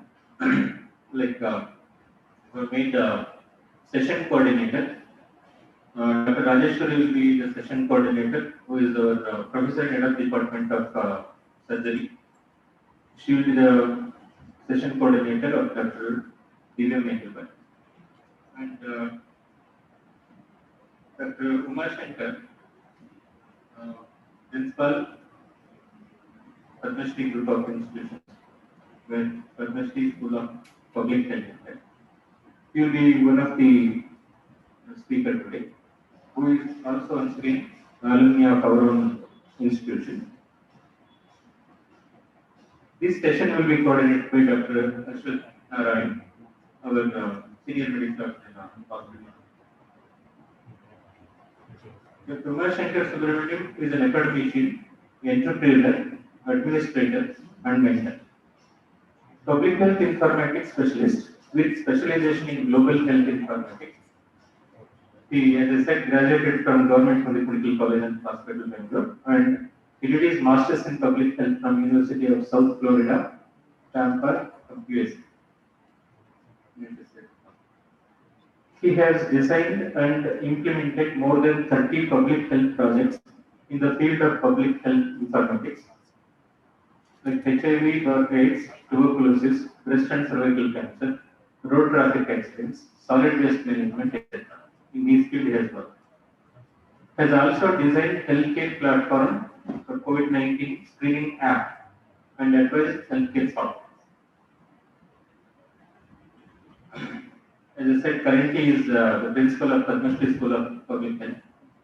He is a co-founder and managing director, Arogya AP Private Limited. He is a co-founder for director, Niravati Education Foundation.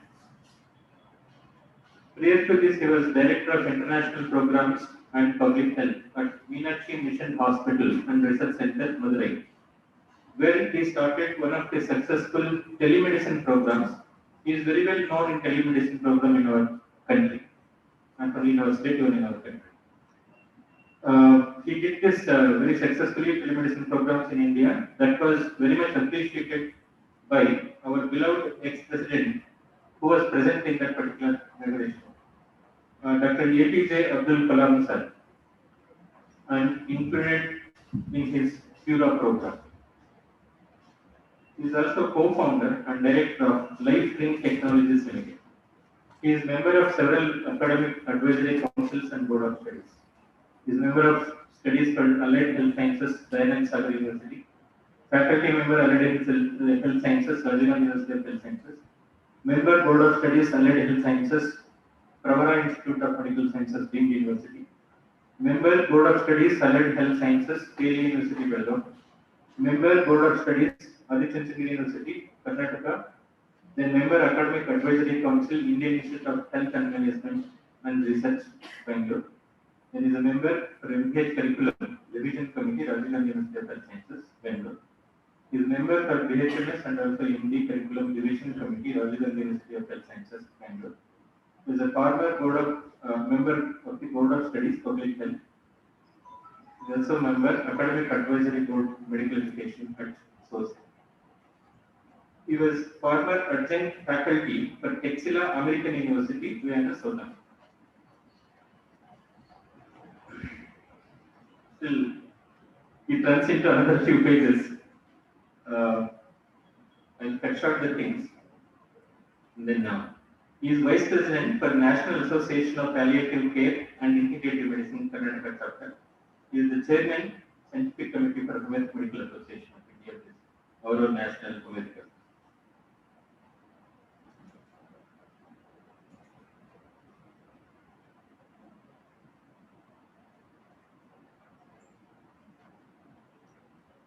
And the next speaker is Dr. Seema Mahesh. Once again, Dr. Seema Mahesh also belongs to the Varun institution as an alumni. Dr. Seema Mahesh is a renowned classical homeopath from Bangalore, practicing for the last 18 years. After completing homeopathic medical education as a topper of the Rajiv Gandhi University, she went on to complete her PhD diploma in International Academy of Classical Homeopathy, Greece, under the teachings of Professor George Vithoulkas. Further, she has been involved in the research committee of the Academy and is currently the Director of Research at International Academy of Classical Homeopathy, Greece. She is instrumental in taking the core concepts of classical homeopathy as propounded by Professor George Vithoulkas to conventional medical journals and conferences. Having published 18 scientific papers so far in peer-reviewed medical journals and hundreds of articles on non-peer-reviewed platforms, she has also presented posters and homeopathic concepts of health, disease, and cure evidence through case studies and control studies at conventional medical conferences on immunology and autoimmunity at New York.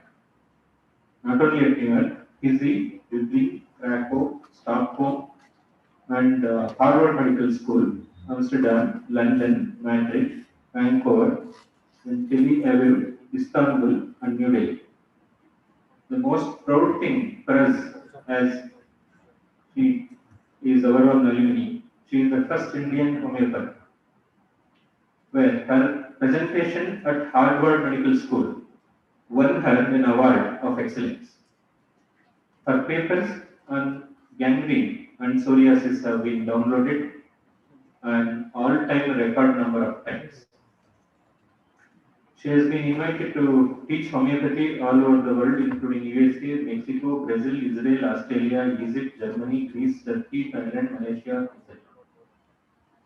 She is currently research scholar at the esteemed Taylor's University, Malaysia. She is doing her MSc in Medical Science. and PhD, researching on the concepts of fever treatment in the elderly, where she is training under the supervision of Professor Loy. Professor Loy is a very well-known big name in the field of research. He is one of the members uh, in the Cochrane trailer. You know, the Cochrane journal is there. He is one of the member of the Cochrane trailer for systematic reviews in Malaysia. This is a brief introduction of Dr. Seema Mahesh. And then maybe I will introduce Professor George because once sir comes on the line. Okay. We'll switch over to Dr. Divya. I welcome Dr. Divya online. Now, at present, sir is not online.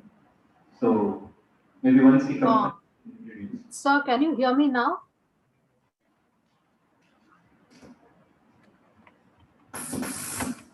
Can everyone hear me now? Yes, ma'am, it's audible. Okay, yeah. So, shall I start with the presentation? Yes, ma'am. Yes, ma'am. Thank you, sir, for such an elaborate introduction. It is my pleasure to be presenting to a college where I've studied from, where my homeopathy journey started. So, everyone, welcome you all, and I'll be talking about evidence-based medicine and homeopathy, how we can move forward, and what exactly is evidence-based medicine. All through the session, if there's any question, please key them into the chat box, or even Dr. Bhatt can let the questions known to me so I can answer your questions as we go.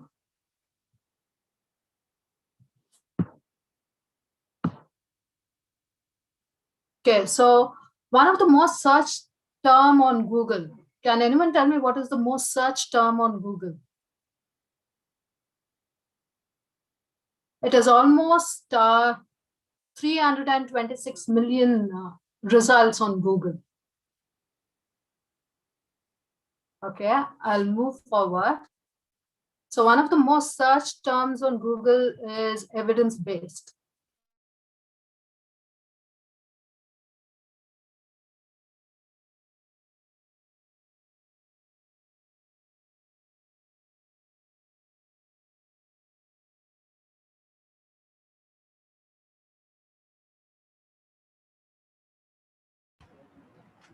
Ma'am, we're not able to hear you, ma'am.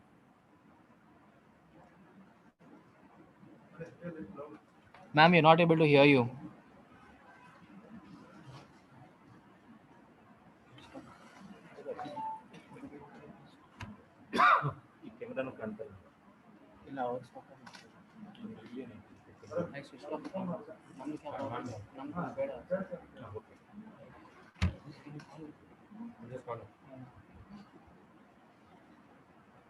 She's not there.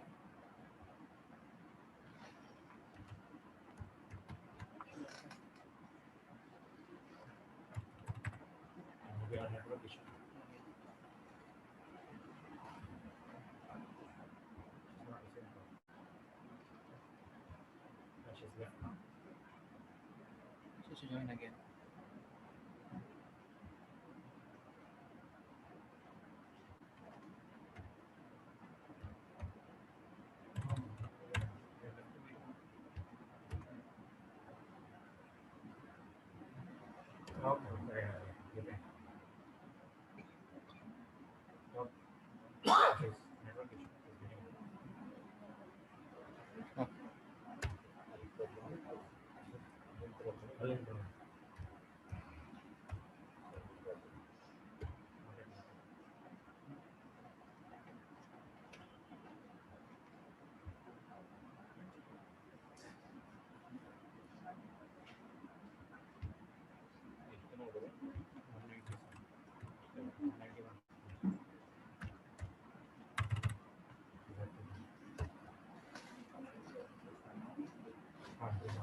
Participants, please stay tuned with us. There's a technical issue. Ma'am will be back with us in a short while.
Can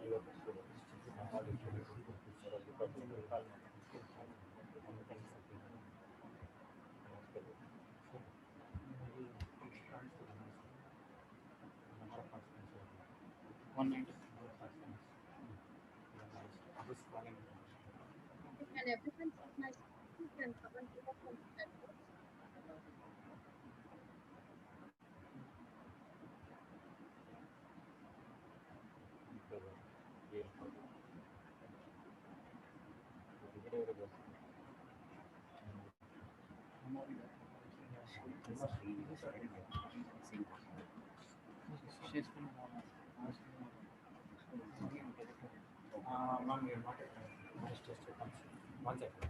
Yeah, can you just make him the host, please? Ma'am, you are the co-host. Yes, she's co-host. You can share now. Okay, okay. Yeah, thank you. Okay.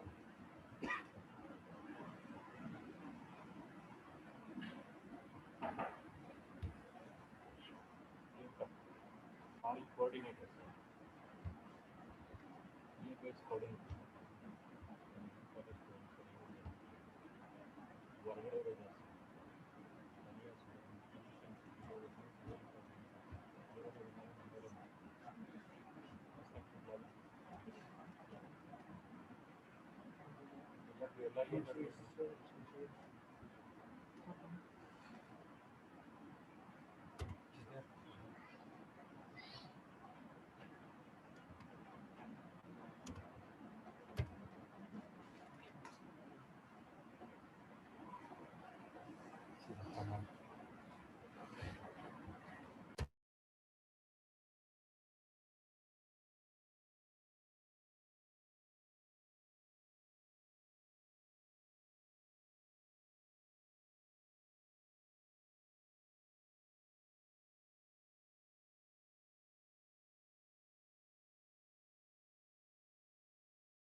Ma'am, please unmute, ma'am.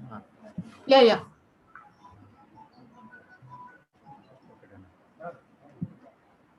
Yeah, I hope none of them heard what I said from the beginning, right? No, ma'am. No, ma'am. Okay, yeah. So sorry for the interruption. So as I was saying, one of the most searched term on Google is evidence-based. It is from all field, like you can find evidence-based in all kind of departments, though decisions may be based on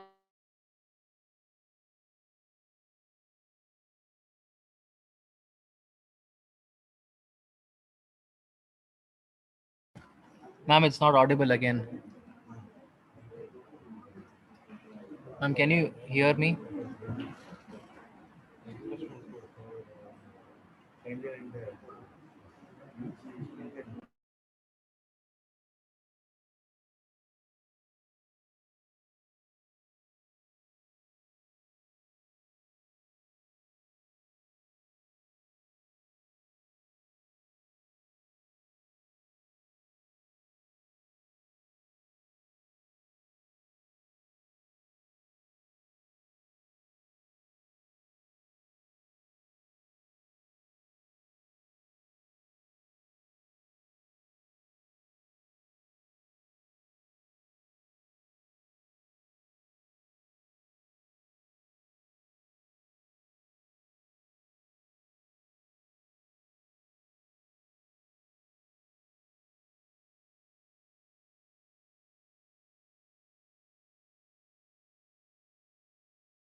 Due to some technical issues, ma'am is not able to join us now. So we have the next speaker for the day, Dr. UmaShankar, who will be taking over the session now. Over to you, sir.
Now I introduce the second speaker, Dr. UmaShankar Sir, Principal Padma Shri School of Public Health, to throw some light on career opportunities beyond clinical practice in homeopathy. Over to you, sir.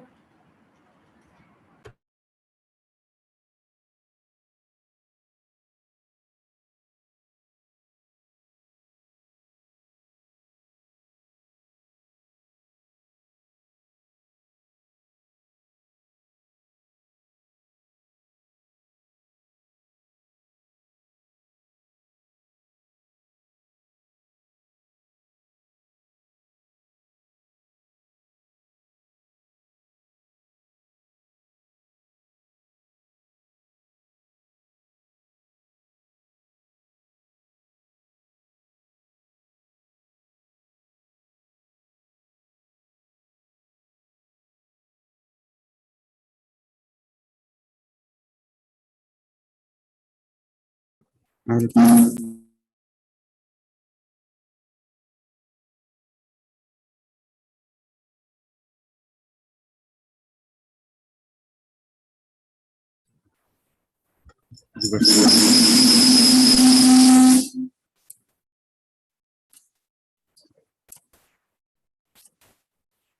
is this?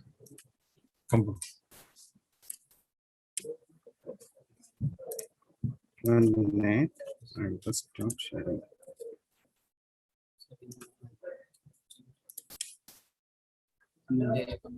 Okay. Which mic should I? I'll use this. Use this one. Okay. Correct.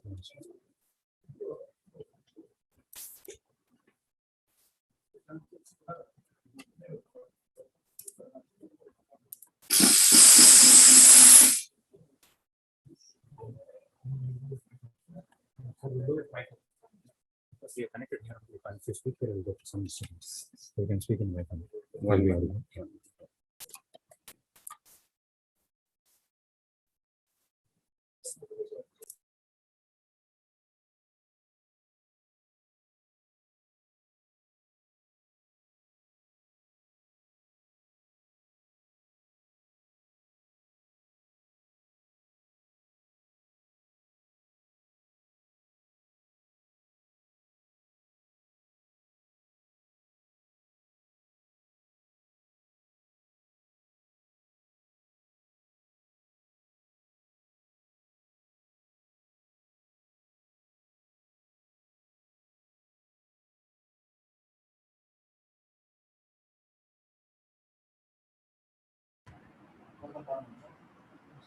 Again.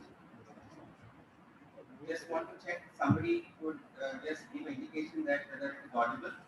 Audible. Okay. Thank you. Good morning to all of you. I know we are having some technical glitches over here. This is very common when we generally go for webinars. So I think all the participants have to bear with the organizers. First of all, I would like to thank the organizers, the GHMC, and it's my privilege to be here as a former student of this college, alma mater of this college. It's immense pleasure to come to the college as a guest and as a speaker. I wish all the homeopaths a World Homeopathy Day, even though it's late, but we are celebrating World Homeopathy Day today. I request the participants not to annotate, keep your microphones mute.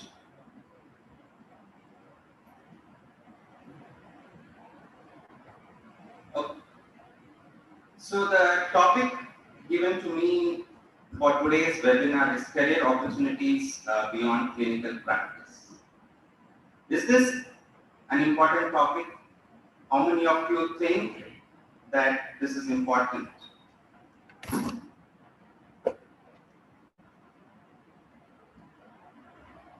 So my session objectives for today's next 45 minutes to 1 hour, I'll be discussing on what are the career or job opportunities in homeopathy. That's especially after BHMS, what graduates can do apart from clinical practice. Clinical practice is the most important one. Then we list some of the reasons why people try to change in the career option. They don't want to go for clinical practice for various reasons. What could be some of the reasons? And the third one, what are the higher education opportunities for BHMS graduates post they complete their BHMS? So this is the three objectives that we will go into the session. So disclaimer here, all this information, whatever I'm presenting here, are compiled from various web resources, and discussing with the students for the last 18 years, I have been talking to various homeopaths and other graduates about what they want to do in their life and that. Plus, whenever somebody comes to my institute, I always ask them why do you want to do such and such course? And some of the students would be confused. So at that time, we had to counsel them. And then while counseling, we get a lot of answers from them. Why do they want to change? Or what is their interest and what do they want to do in their life? Based on that, I've collected some information over the last 18 years. Some of that I'm just presenting here. The last, whatever I'm talking today, what are the eligibility criteria for today may change tomorrow. We do not know because it depends on the universities and other institutions.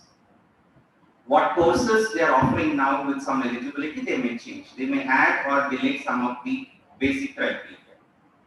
So with that disclaimer, I would like to proceed further. Why some of you have joined Homeopathy? Any idea? I wish the students are here, anybody could tell why they have joined Homeopathy. This would have been more better interactive session. Somebody want to tell why they have joined Homeopathy?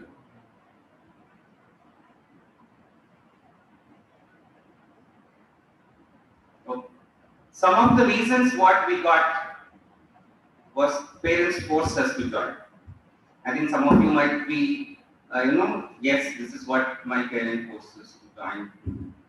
Maybe because they were homeopaths, so they forced, you have to take care of my legacy and you have to go and do homeopathy so that you can take care of the clinic or the hospital, whatever is there. Or someone in the family has done it, so they might have told, yeah, it's good career option, so you can go and join homeopathy. There are some who have told, I got treated with homeopathy, so I thought that's a good science, and I want to treat other patients with homeopathy. The other, they got only this, there was no other option. So that's also some of the answers what we have got. And to some, there's an ambition, they want to become a homeopath, so they came and joined homeopathy. So like this, there are various reasons which the students have given over a period of time. So just try to put, the percentages are varying, so there are differences here. So now you have joined, you have got married to homeopathy. I remember some of my teachers here, they used to tell you are married to homeopathy, no, you have to live with this. So I can remember our teachers in the class when I was a student over here, they used to tell that. So that reminds me today. Sir is laughing, so we used to talk so much about that. So what are the opportunities? Even though I got married to homeopathy, I did not divorce it, but I had some additional thing to do. So what are those career opportunities in homeopathy? But let's see, once our GHMS graduates complete. So as a homeopathic graduate, all of us look into clinical practice. Most of us will only think about clinical practice. Either it may be either a private practice or any government hospital, or you go and join some central government or state government hospitals or institutions to practice. What are the other opportunities? What else we can do apart from this clinical practice?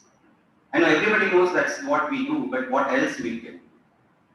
The most common one after clinical practice is people want to go in for teaching. You can go into academics. So now if you have to go into academics, you have to do either post-graduation in homeopathy, MD you have to do, and then only you will be eligible for joining academic institutions. So there are a lot of medical colleges, homeopathic medical colleges in India where you can join. And the popularity is increasing every year. I think number of institutions are getting added to in the country. The next one is you can have pharmacy. Some of our alumni have started pharmacies and they are doing very well in their own business. Some of you have joined, or some you can join into research, where there are a lot of job opportunities which our Central Council of Research in Homeopathy keeps publishing, where you can do, or nowadays even ICMR is welcoming homeopaths, and there are opportunities for scientist posts which are available for BHMS as well as MD graduates. So this is possible. there are a lot of opportunities for VHMS in NRHM or NHM, like we have program officers or in some of these other programs, all the national health programs, homeopaths are part of. Some have joined civil services. Whoever are interested in civil service, they join either IAS or IPS, IFS or something. Now, a very upcoming field is insurance. There's a lot of scope in insurance field also, especially after VHMS, any medical graduate, where they are. I request the participants, if you are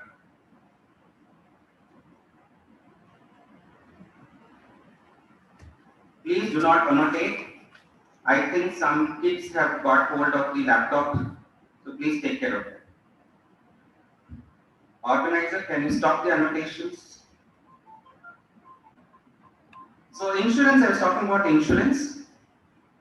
This field is very upcoming, where my own classmates and our seniors and juniors have joined insurance companies where they are doing very well into approving claims and other positions in the insurance companies. There are, it's very difficult for me to talk all the opportunities. I'm just giving you an overview of what is available. These are few numbers which we can talk in the given point.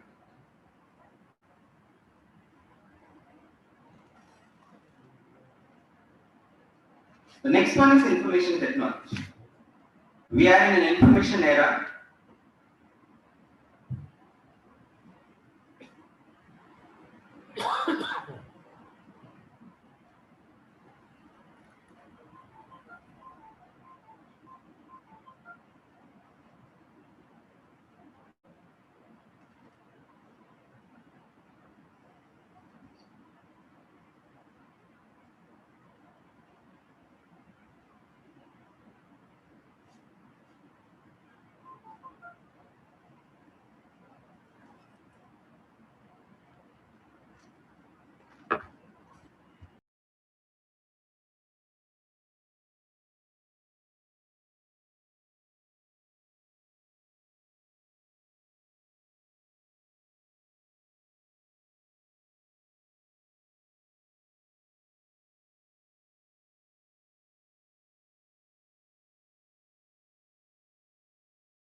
They are, some of our seniors have joined IT companies and they are doing very well. I know our own senior, with whom I am in touch with, she's doing very well and settled in US now in IT companies. So these are some of the scope.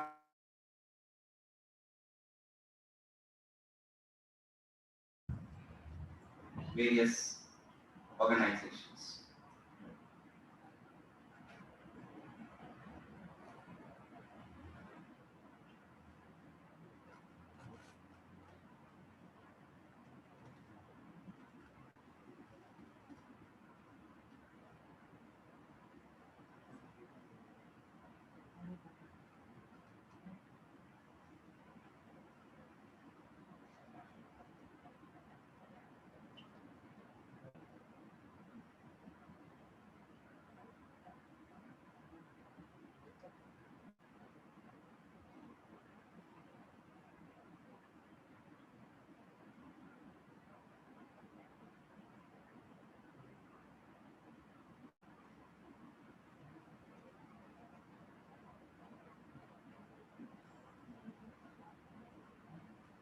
sorry, we are having a lot of technical glitches here. Where it was.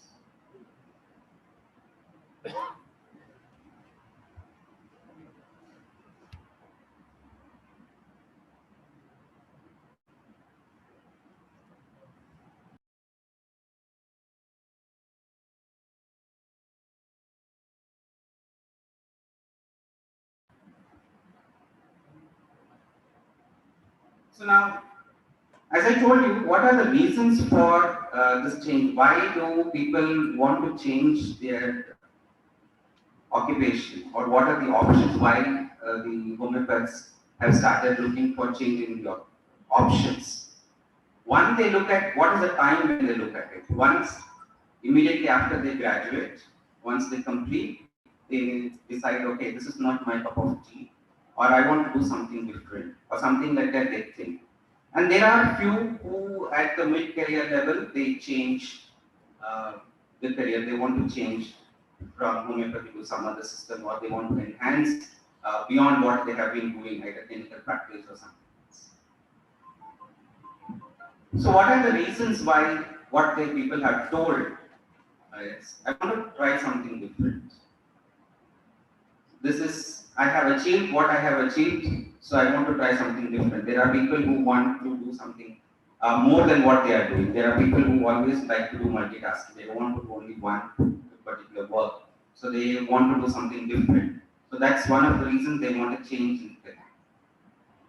And some have told that they are not interested in clinical practice. This has come from the students who have just passed out, or there are people who have worked for some time and they said, no, now I want to try something different. I'm not interested in clinical practice. I'm bored of it, or I'm sick of it, or for some other reasons. Could be some because they are not able to manage the clinic, or they get married, or some other family reasons or something. There are various reasons for not interested in clinical practice. Some have told, I'm not confident in clinical practice. I think this we have to take very seriously as teachers. Why are our students not confident in clinical practice? These are some of the answers. We need to introspect ourselves that why are they not so confident in practicing homeopathy? Maybe because of the knowledge, maybe because of the exposure what they get, or maybe they did not focus when they were studying. There may be various reasons for this, which even at the internship time, I think we can give some confidence, we can build some confidence and help them in gaining their confidence and start the practice. The other reason was, this was really, I cannot sit within four walls and sit and see the patients. I want to be going around. I'm a person who interacts a lot in the community or outside, so I cannot sit in between the four walls and practice. So that is the reason I want to change my clinic. Or some have told, I'm tired of listening to all the problems. Patients come with so much of problems, I'm really tired, I'm bored of seeing the same kind of cases. To be very honest, initially I was also like that. But later on I realized, no, that's very important. People are coming to us with their problems, so we are here to solve their problems. So we need to focus on that. Some have said it is not paying well enough, or I'm not finding a proper job. So this, whatever I'm talking, it's not only for related to homeopathy field, it is for every field. Even the allopathic practitioners even say the same things. So, or there are others who said, I have different skills. Clinical practice, I'm not able to use all my skills. For example, people are very good at writing. So their writing skills are not utilized properly. They are not able to utilize their writing skills. Or they have other skills which are not being utilized. So they want to use their skills and then flourish. So these are few reasons. As I told, you are not the only few who want a change or who are looking for a chance to change. There are a lot of people like you or who have changed already.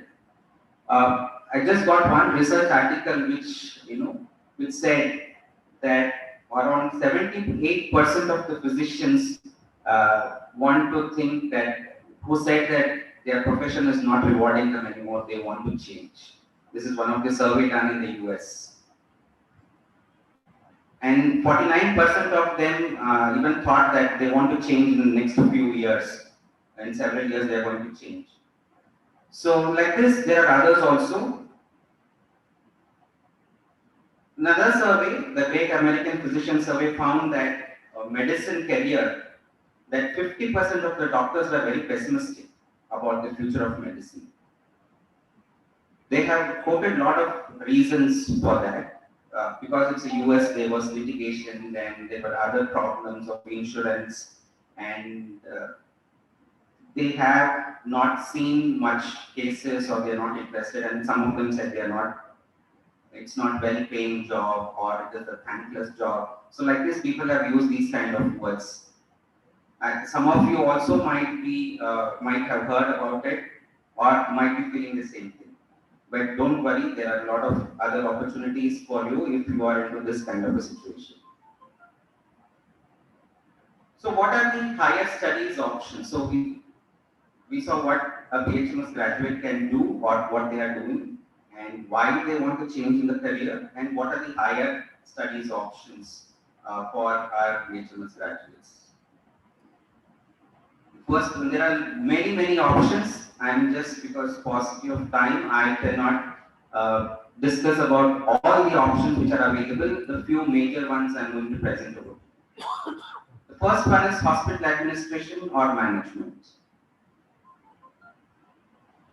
So there are a lot of hospitals nowadays. Earlier, before, it used to be the medical doctors used to manage the hospitals, but now, because it's become more professional, it has become a consumer industry. People want professionals to manage the hospitals. So we have hospital administrators. It's running like a corporate industry. So they need professionals. So for that, hospital administrators are required. So there are many jobs in hospital administration or the management. It could be, you would be heading a department, or a specific department could be like your emergency care department, or not as a medical practitioner, but as a management person. Or it could be the front office, or it could be the medical records, or it could be quality services, marketing, or procurement. There are various departments in the hospitals where you could be heading that department, or you could be a CEO or the head. It can go from managers to the higher level, to the CEO level also. So why, as a doctor, why you need to go into this? It is the physicians as administrators, they act as a much better licensing officer, because you have to communicate with the doctors and nurses. Your major stakeholders are there. So if you are a medical profession, you understand what is their problems, what is needed as a doctor, or what is needed as a nurse, or to make our life much better, or to work effectively. As a doctor, you can understand them much better. So you act as a bridge between the governing body and the practitioners, or the doctors, or the medical staff departments and things. This is about hospital administration. So how do we decide whether we have to join hospital administration or X, Y, Z? First, you have to think and introspect yourself what you want to achieve. What are the qualities you have? What are the skill sets you have? Think about that. Check for your aptitude, whether you have an aptitude for management or hospital administration. Do you have the leadership qualities? That is very important as a hospital administrator. You should have a good leadership qualities to understand what needs to be done and how it needs to be done, so that you can go forward in that particular career. Check for your aptitude, whether you have an aptitude for managing. If you are a person, if you cannot manage people, then you can choose some other occupation, some other specialty or something else. There are a lot of other options which are. Next one is the public health. There are a lot of graduates who are coming for public health and hospital administration. So public health is an art and science of preventing disease, promoting health through an organized effort in the society. Most of us have learned community medicine, but public health goes beyond that what we have learned there in the community medicine. So you see an image here. I just thought, let me explain here a little bit what makes, so why I thought this is important is, I have learned at community medicine, what is there more for me to learn in the public health now. So, and what is the difference between medical practitioner can anyhow manage the community health? So why not? So no, that's not the case. There's a difference between what we do in medical practice and in public health. So if you look at this image, in public health, we tell something this as a upstream approach. So I just want to tell you a small story. Suppose you are all in a holiday mood, you have gone to a river bank and sitting and enjoying your vacation. You are sitting there and you see somebody drowning. What would you do? You know swimming and you will go and start saving them. You will immediately jump, or if you do not know, you will throw this lifesaver and then start saving them. One person you can save. Now you sit and then you save, then you just want to relax and suddenly you see another person. So how many you can do? You cannot do, and you cannot call somebody, right? So that is, now, if you are a public health person or you are somebody who is more analytical, you will think about, see, medical practitioner will do, they keep seeing individual patients. Single patients they will see, and now what is a public health person's role or specialist? What they do is, they go upstream. They will find out why people are falling in this river. What is the reason for that? And they try to address it. Once you go up, maybe there is, the barricade over there is broken or the bridge is broken, people are walking and they fall into the river. So you have to address that. That's what the public health person's role major is. You go upstream and then you try to address the cause rather than doing individual. So you take care of the entire population.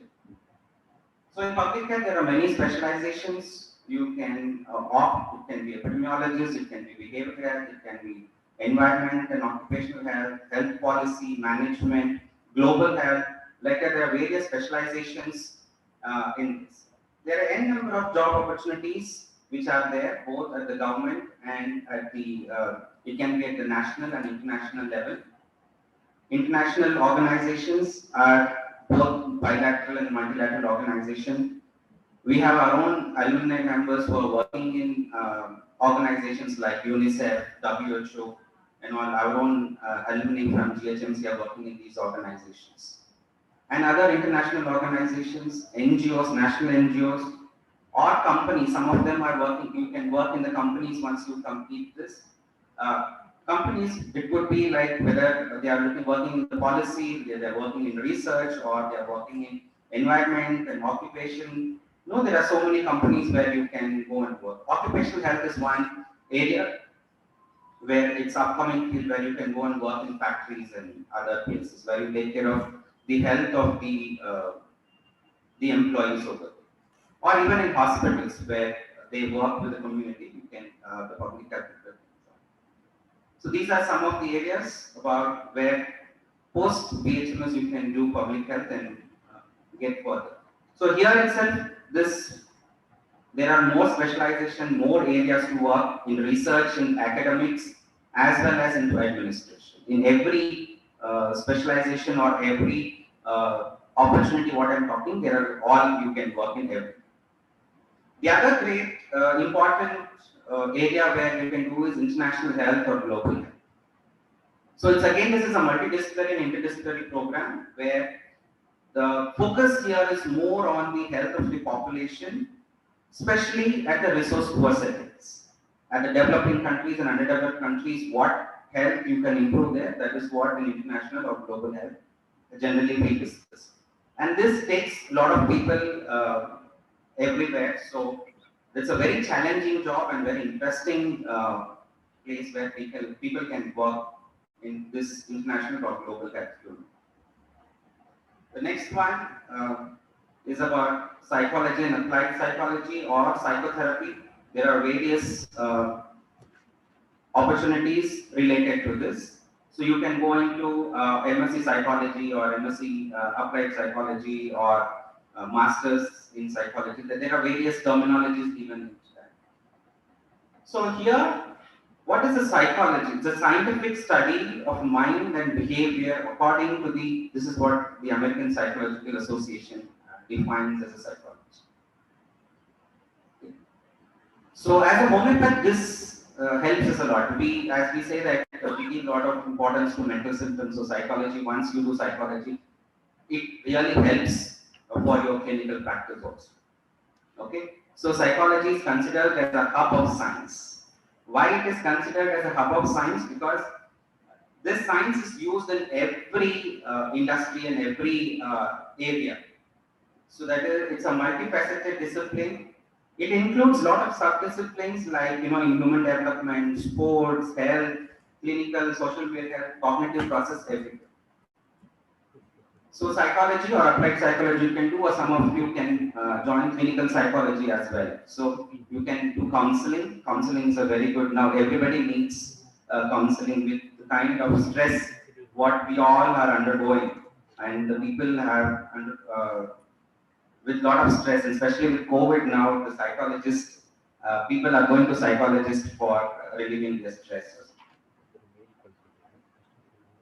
Now, one thing you should remember, I just want to bring in and make a point here. We are celebrating World Homeopathy Day, and don't think I am talking about all these alternative opportunities. I am not here to tell you leave homeopathy and go out to other subjects. Please remember that. It's not that. It's basically we need every subject is interdisciplinary. We need specialized, or we need information, we need people from all the domains to improve a specific domain. Suppose you go out into psychology, or let's say into IT, or into environment health, or whatever we are talking about, you don't leave your homeopathic practice, or don't leave the basic fundamentals what you have learned. Ensure that what you can give back to the homeopathy and how we can enhance the system using these allied or other systems or other domains what we have learned. We have to see that how we can improve the system by what the knowledge we are gaining from other domains. The next is nutraceutical. This is a very upcoming field. Now, many of us, some of us may be using it as well. So what is a nutraceutical? Nutraceutical is actually a hybrid word which is recently coined somewhere in 1980s, where it is a hybrid word which is coming from nutrition and pharmaceutical. So what it does is, it's a very broad term where we are using food or part of food plays a very significant role in modifying or maintaining the normal physiological function of a human being, healthy human being. So it is like how we are using the nutrition into pharmaceutical industries. So there are a lot of supplements which are common, and we also use supplements. We also need supplements for deficiency disorders and something like that. So this is a very upcoming field where you can. So it's a new era of medicine in health, where food industry has become a very important area where a lot of research has been done, and we are converting food as medicine. So that's good, where you can start your own, or you can practice as a practitioner. You can go and work in the nutraceutical companies or pharmaceutical companies. The other one is nutrition and dietetics, clinical applied nutrition. So there are various subdomains in this. So our own alumni, some of them have taken up these courses, and they are doing very well as nutritionists or clinical applied nutritionists. So dietetics is a science where we see how food and nutrition affects the human health, and how do we improve using change in the diet itself, how we can improve. Even Hahnemann has told diet is very important, and modification in diet is very important. So this course will help us in our clinical practice further. So there is in this particular dietetics and nutrition, there is a very strong emphasis on public health and commitment to the educating. Here this is about how do we make proper changes in our diet? It is very important. The next area is clinical embryology and assisted reproductive technology. Most of us ignore this. It's not that, and nowadays with a lot of infertility over there, and homeopathy is playing a very important role in infertility cases. So this will help you to enhance further. So what is embryology? It's a branch of biology which is concerned with the study of fertilization of eggs and development of embryos. So you can help, you can assist somebody using the assistive reproductive technology for reproduction or fertilization, where we artificially develop, we do the fertilization or embryo development in the lab. Related to that, genetic counseling is another area where we can focus on. Again, homeopathy has a lot of scope in this. So it's genetic counseling is a process through which the knowledge about genetic aspects of illness is shared, and there are a lot of trained professionals in this area. Here, this is very rewarding because even if there are some genetic problems, even to the newborn or unborn babies, you are trying to make a difference. I know some of the homeopaths have treated like this, and they've also claimed that homeopathy has helped in genetics. And it is also a very upcoming field for now, especially for homeopaths. So you can work as a genetic counselor, okay, where you try to counsel the patients about various genetic disorders and concerns about their health and their family and future family if they want to think about it. The other one is regenerative medicine. So here, there are a lot of tissue damages which are happening due to various disease or injury or something like that. So regenerative medicine will replace the tissue or the organs that have been damaged by disease, trauma, congenital issues, or something where the treatment is not possible. So where we use the regenerative medicine can be used. So there are various tools for that. Cellular therapies, tissue engineering, artificial organs, and medical devices are available for all these things which you can. So it's a very promising field where post BHMS you can join. And whatever the options which are available, they are available both in India and abroad. You will have to search for which are the institutions which are offering all these courses. The other major area which I said IT companies are there, health informatics is one area. I specialize in health informatics, global health informatics. So it's one of my, what do you call it? It's one of my favorite topics where we use the technology into healthcare. How the data what we get from various health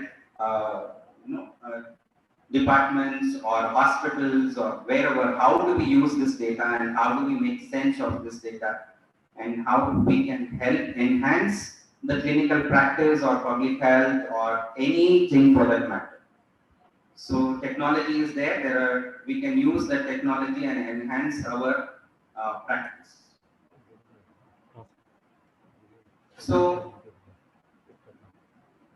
it can be in patient care, it can be in research, it can be in administration, it can be in decision making. Everywhere health informatics is necessary. Without data, without analysis, we cannot make decisions. So health informatics helps us to make informed decisions. It is helping us to manage the problem. For a simple example now, how we are able to manage COVID efficiently is because of the technology. Like for example, we are using the Arthritis app or the COVID app, so where we know immediately how many of them are immunized and who are to be immunized. Every detail, everything is available. We can even analyze and say how we can predict based on the data that what is going to happen. That's how we have a lot of models, data models are being used, and people are predicting how the COVID cases are going to increase and how much it is going to increase, whether we are going to have the third wave, now we are in the second wave, whether we have a third wave or no, and how it is going to move on. So these are all based on coming from the data. The other one, similarly, data sciences. It deals with huge big data. Now, big data and the machine learning, artificial intelligence, all these are the buzzwords where all of us in healthcare industry can join, and there is a lot of importance in this. So we use large amount of data to make decisions. So we do models, techniques. We see the patterns in the problem and try to solve those problems. It helps in decision making. So it's a complex, but the machine learning and artificial intelligence have helped us a lot now. Nowadays, we have even gone into augmented reality and virtual reality and all those things. So where in healthcare you can use it a lot. Very promising area, clinical research. So it refers to all kinds of research which are carried out on humans, on sick or healthy people, like we do research on healthy human beings. So the focus here is on the knowledge of diseases, developing diagnostic methods, treatments, new devices. All these, whatever we do is for better patient care. Okay. So there are, again, in clinical research, there are various domains. It could be clinical research as such, or drug trials, or pharmacovigilance, data management, etc. So there are a lot of subdomains in this where there is a lot of opportunities. There are few of our alumni who are working in clinical research organizations and are doing very well as well. We also need clinical research in homeopathy. That's as our principal was talking a while ago. We need a lot of research in homeopathy. So this, once you do clinical research, you can contribute a lot to the system. Social work, again a very interesting area. So where practice-based profession, it is called, social work is called as a practice-based profession, where we try to promote the social change, development, and empowerment of people in the communities. It's a very rewarding job, profession. Because I'm into public health, I go into community, and then you get a lot of satisfaction by doing the social work.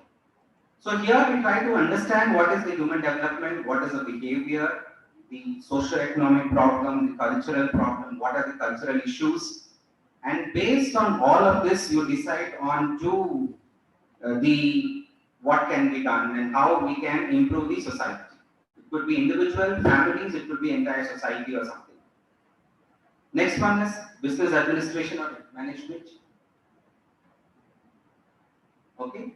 So here we're talking about administration or management. So it could be any subdomains, marketing, human resource, accounting, business. If you have a business acumen, you can do MBA and join.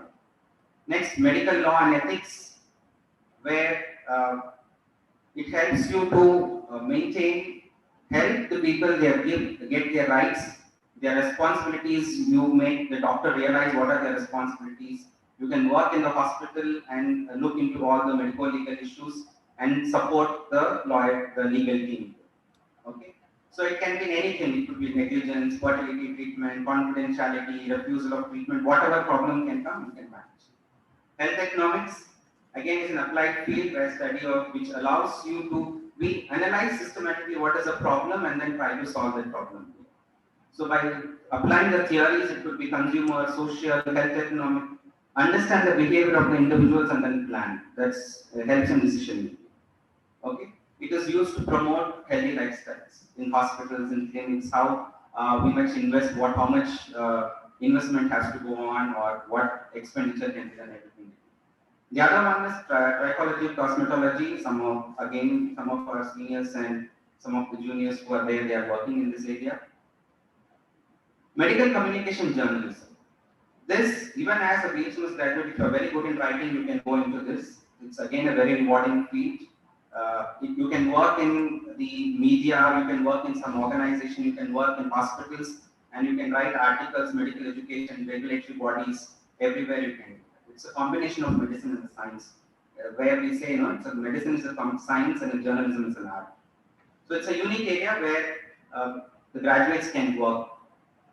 Medical coding, where we are converting all that knowledge, what we have, into numbers. Because now, for example, we are using ICD-10 and ICD-11 codings have come. So where doctors are needed to convert all those into numbers. Medical profession. Scientific writing again is a very upcoming field where you can join there. Okay. So it is basically scientific writing is where you write it technically. So you communicate everything in the scientific terms, whatever you're writing. So you can write journal articles, or you can write a poster, you can write research proposals, something. Okay. Again, other fields you can join anatomy and physiology. You can do MSc anatomy, MSc physiology, or something. There are other areas like healthcare management, epidemiology, criminology, information technology, occupational health, health policy, etc. For the beginning, we had objective as to discuss the career opportunities in homeopathy. We discussed that. We listed some of the changes, what people told, why do they need to change, and some of the higher studies options post PhDs. So that conclude the session. Thank you. Open for discussion. Any questions are there?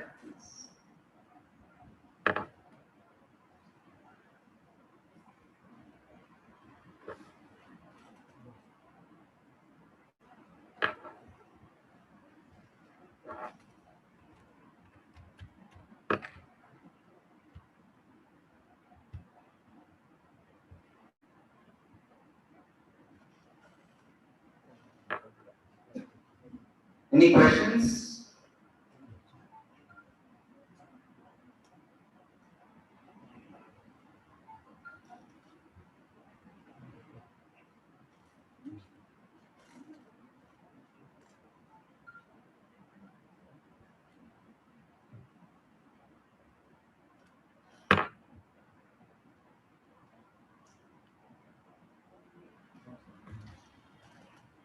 Okay. If there are no questions, then thank you. Thank you for giving me an opportunity to share. If at all you have any questions, there is something. So what will be the eligibility criteria?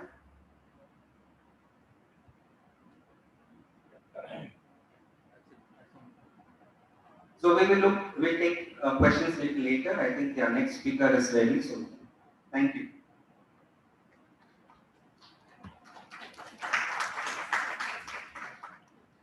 Thank you, sir. Now I call upon Dr. Ashwin Narayan, sir, Grade 1 Physician, GHMC, to conclude sir's session.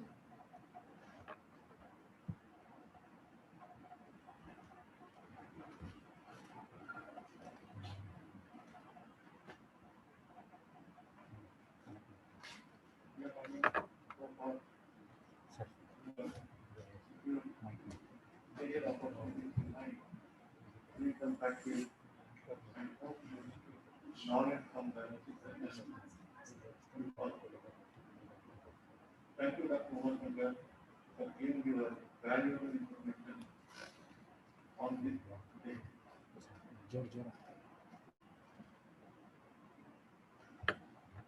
Thank you, Mehul.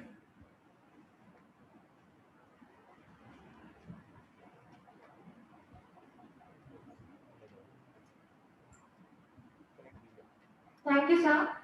Now, once again, I call upon Divya ma'am. Due to some technical issues, we couldn't connect her. Now she is back with her presentation. Welcome, ma'am.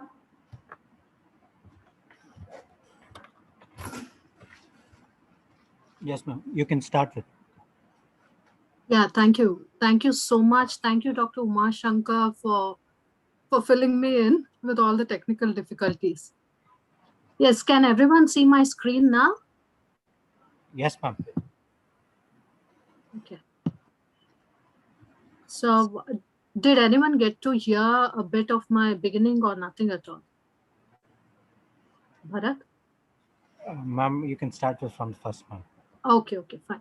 So today, the main aim of this presentation is I'll be discussing about evidence-based medicine and homeopathy, and where we as homeopaths and homeopathic practitioners stand and how we can move forward with research. Okay, so as one of the most searched term, what do you think might be one of the most searched term on Google, which amounts to almost 326 million results on Google? Any guesses?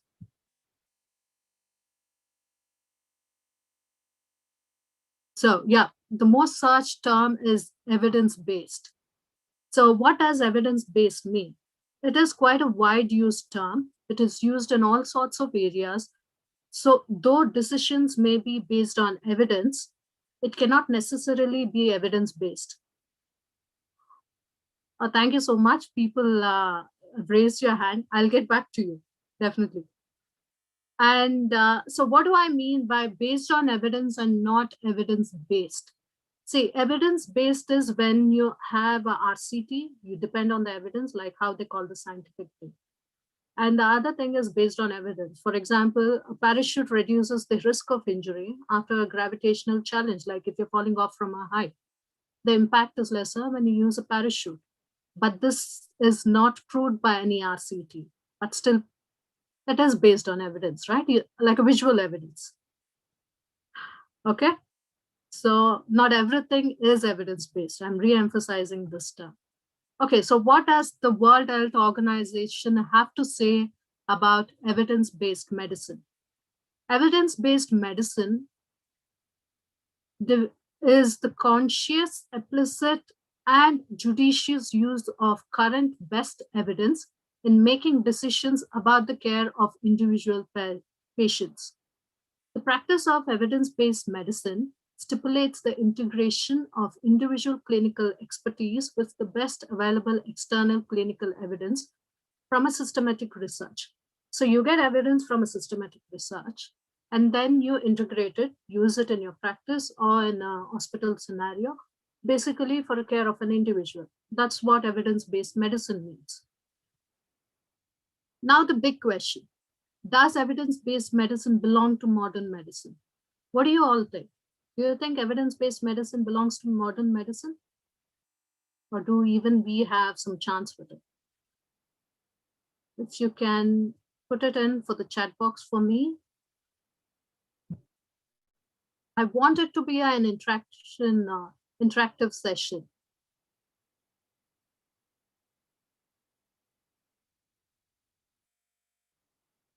Okay. Let's get moving because of the time restraint. Okay. Evidence-based medicine does not belong to any kind of system. It is a systematic process which can be adopted by any system of medicine. So it is not predominantly a modern medicine scenario or a complementary medicine scenario, anything. However, the predominance of modern medicine lately has made everyone believe that it is evidence-based medicine. We'll get to the discussion later. There have been a few attempts by the complementary. That's a good one. Evidence-based medicine belongs to science. Whichever system is scientific can make use of it. Well, scientific is again a relative term. We'll get there. So yeah, as I was saying, osteopathy, acupuncture, traditional Chinese medicine, homeopathy underwent a huge turmoil in such attempts. So evidence-based medicine basically uses, as the word suggests, 3 kinds of medical evidence. So what are those 3 kinds of medical evidence? When we roughly see, it is usually experience, mechanisms, and research. But evidence-based medicine, by the group whoever coined the term, have been emphasizing the importance on research data more than the experience of the practitioner and the mechanisms which we have been observing with the lab investigations and everything with the patients and all. So research has been based more. It is one of the top form of medical evidence. So, okay, now we have got the evidence. Now we know it's from the medical, from the research, you get it from clinical experience and everything. However, how are these evidence assessed? So evidence is assessed on 2 levels. One is the quality of the evidence and at which level it belongs in the hierarchy of the evidence-based medicine levels. Okay, so how do you decide whether the evidence which you have obtained from a research or from your clinical practice is good enough to be stored as an evidence? right? So let's see what scenario it has to follow with quality. So with quality, it basically depends on the study methodology, the way it was obtained. The participants, how did you select the participants? How did you allot them into different groups? How did you manage the participants? What was the criteria which was followed to manage the participants? And how the cases or the patients were managed in the follow-up. And also measurement of different study outcomes. Was it successful? Was it not successful? To what extent was it successful, and everything? Okay, now when you go to hierarchy of evidence, I'm basically showing you three forms of hierarchy here. One of the hierarchy which has been used basically in 2004 was Therapy and Prevention, University of Nottingham, where they have almost 6 to 7 levels of criteria. So on top, as most of them might be aware, randomized trials top the level, like all kind of one patient randomized double-blinded controlled trials always are on the top of the evidence. So double-blinded is like where the person or the patient doesn't know what treatment or what experiment is being conducted on them, and nor the person who is conducting the experiment knows what medicine or what substance is giving. So it's blinded on both the sides. And randomized is to pick up the groups at a random. And then meta-analysis of the trials, where there is systemic analysis from all different areas depending on the same subject. So you get information from different aspects of the study depending on the same subject, and then you analyze it systematically. And randomized control trials, most of them might have heard from it, where you have a control group or you don't have a control group, where you have a lot of systematic studies and then you analyze the data. Followed by systemic review of observational studies, which are used basically lab investigations, where you have a reference and you follow the reference and you say, okay, this is the normal value. For example, okay, glucose is the normal value because from research you've known that, okay, this is the reference. And physiological studies, where you see effect of certain substances on mechanism of the body. I'm just telling you in brief. An unsystemic clinical observation, where the practitioner observes how a patient is responding to a particular form of treatment. As you can see, what comes as the clinical data is kind of the last in the hierarchy. The famous National Health and Medical Research Council, who are the big people who have been criticizing or scrutinizing homeopathy. They are quite famous for the state of homeopathy in Australia. Let me tell you that. They have got these 4 levels. Level 1, as I said earlier on, it is a systematic review of level 2 studies, where they systematically review your randomized control trials, which is at level 2. And level 3, where they have a pseudo randomized control trial, for example, alternate allotment of participants, or they use some other method. And then in level 3.2, a comparative study with concurrent controls. Like, see, concurrent controls, you would say, like effect of food. For example, they did a study in Australian hospitals. They said effect of consuming food during labor or childbirth. So this is an example of a comparative study with concurrent controls. Then a comparative study without any concurrent controls would be like you do an experiment on a particular group. For example, let's say in a school scenario, you, like with the COVID scenario, we have online education coming. So what they would do is they introduce the online platform to the students and they see how the students are performing. And they go back in history and check with the same group of children when they did not have online education and how they performed in school.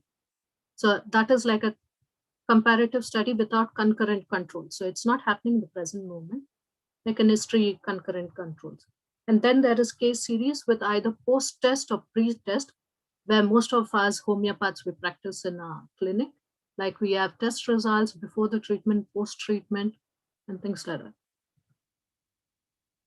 David Sackett was part of the MEC master group that coined the term evidence-based medicine, which is quite crazy at the moment. He gave 3 forms of levels, like he divided into 3 levels. One is external evidence, which includes clinical trials and systemic reviews. Clinical expertise. So what clinical expertise means is how a practitioner or a physician or a doctor is able to utilize these expertise or the evidences which have been received, the scientific data, and how he uses it in his practice to treat his patients. So in case if there is an absence of scientific data, they take data from observations. So if there's absence of RCTs, they take evidence from scientific scenario or something which has been observed. Then patient values.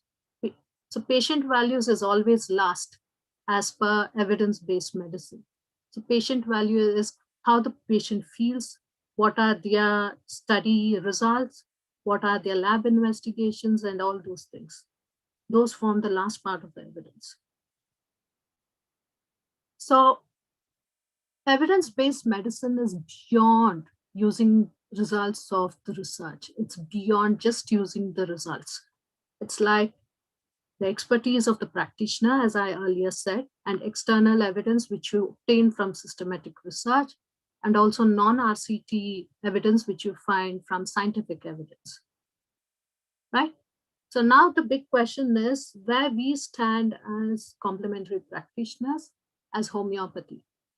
I remember when Dr. Guru Prasad sir told me about doing this webinar, like I wanted to do on this subject because, you know, homeopathy has been criticized all the time that we do not have enough evidence or we do not have enough RCTs. So through this webinar, it would be my humble attempt to kind of give you a glimpse about what exactly and where exactly we stand. So evidence-based medicine and homeopathy. So evidence-based medicine has created a framework for you. So it's like that puzzle piece. And we with homeopathy, with our fundamental rules, it's a different piece. And you're trying to fit them both together. Can it anytime fit together? Because evidence-based medicine has their own scenario and their own framework. And homeopathy can't fit into that framework. Not only homeopathy, I mean, there are a lot of complementary practices. Because, what do you think might be the reason?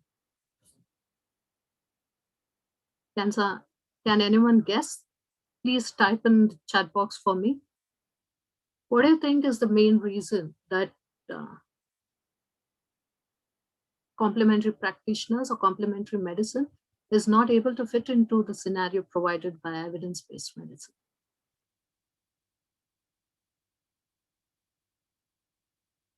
Any answers? Our practice is basically as a clinician, because an individual is given importance more than the disease condition.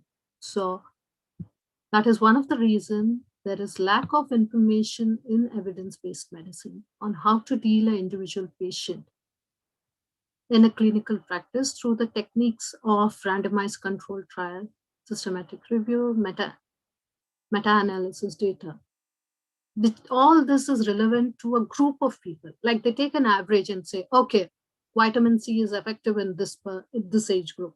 But what about the individual person who is important in the study? How do they respond? That's where we face a problem as a clinician. Right? So common criticism is the inability to apply the statistical data for the care of an individual.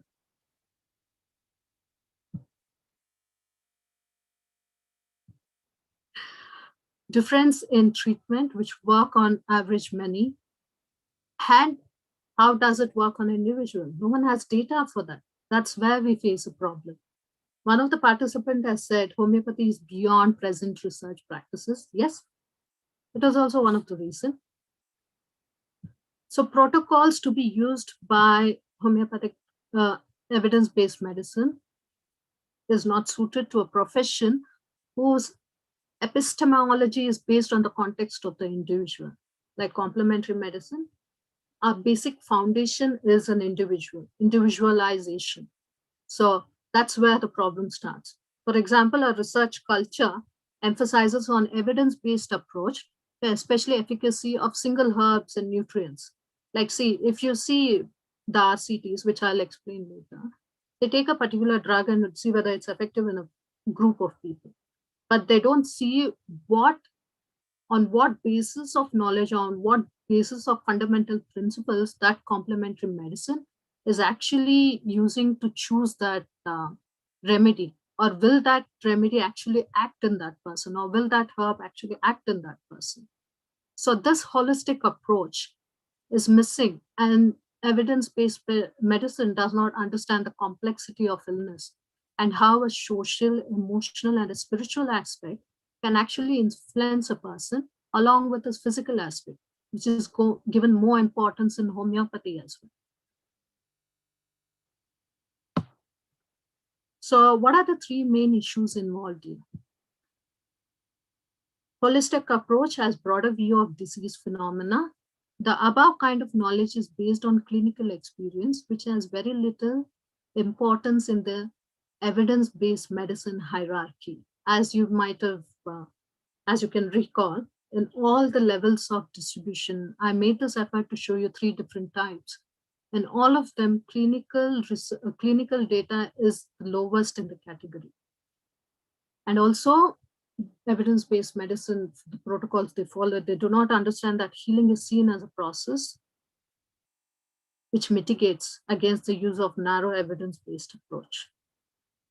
So let's see, what is homeopathy epistemology? Everyone knows, I will not spend too much time on it. However, man and disease is more important rather than disease in the man. As Hahnemann said in aphorism 6, unprejudiced observer, every homeopathic practitioner in every individual place, he will make changes, he'll make note of the changes in the health of body, mind, which is perceived by himself, that is the physician, and the patient himself and the relatives around him, right?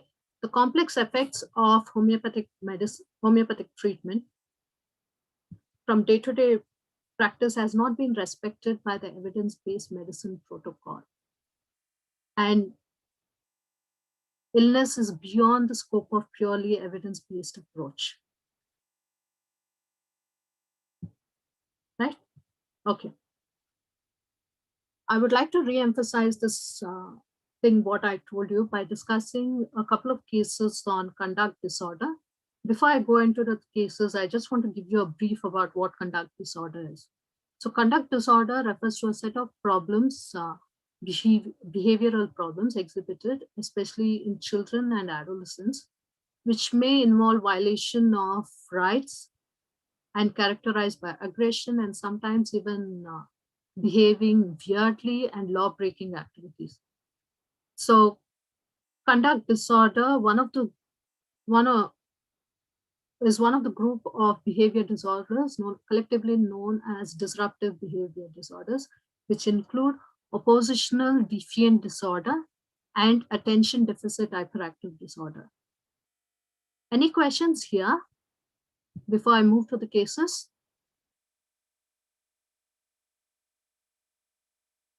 Okay. Any question pops in, just put it on the chat box and I will answer to it as we go ahead. Okay. So before we go into the cases, what are the symptoms you might see in a conduct disorder? Some of the typical behaviors of the children is refusal from parents, refusing people elder to them, not listening to them. There's abuse, drug abuse in those cases. They lack empathy. So empathy is they don't feel for others and they can be really rude and shrewd in their behavior. You can see some amount of jealousy, being revengeful as well.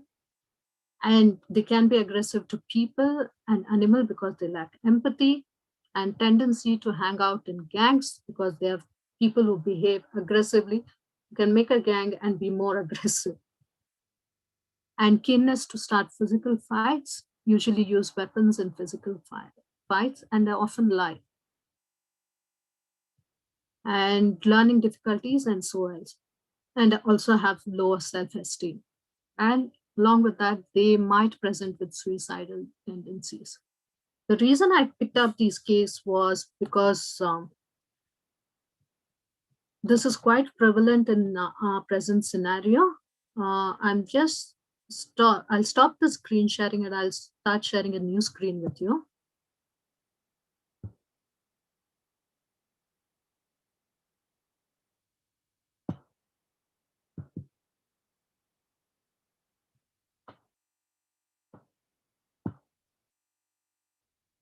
Can everyone see my new screen?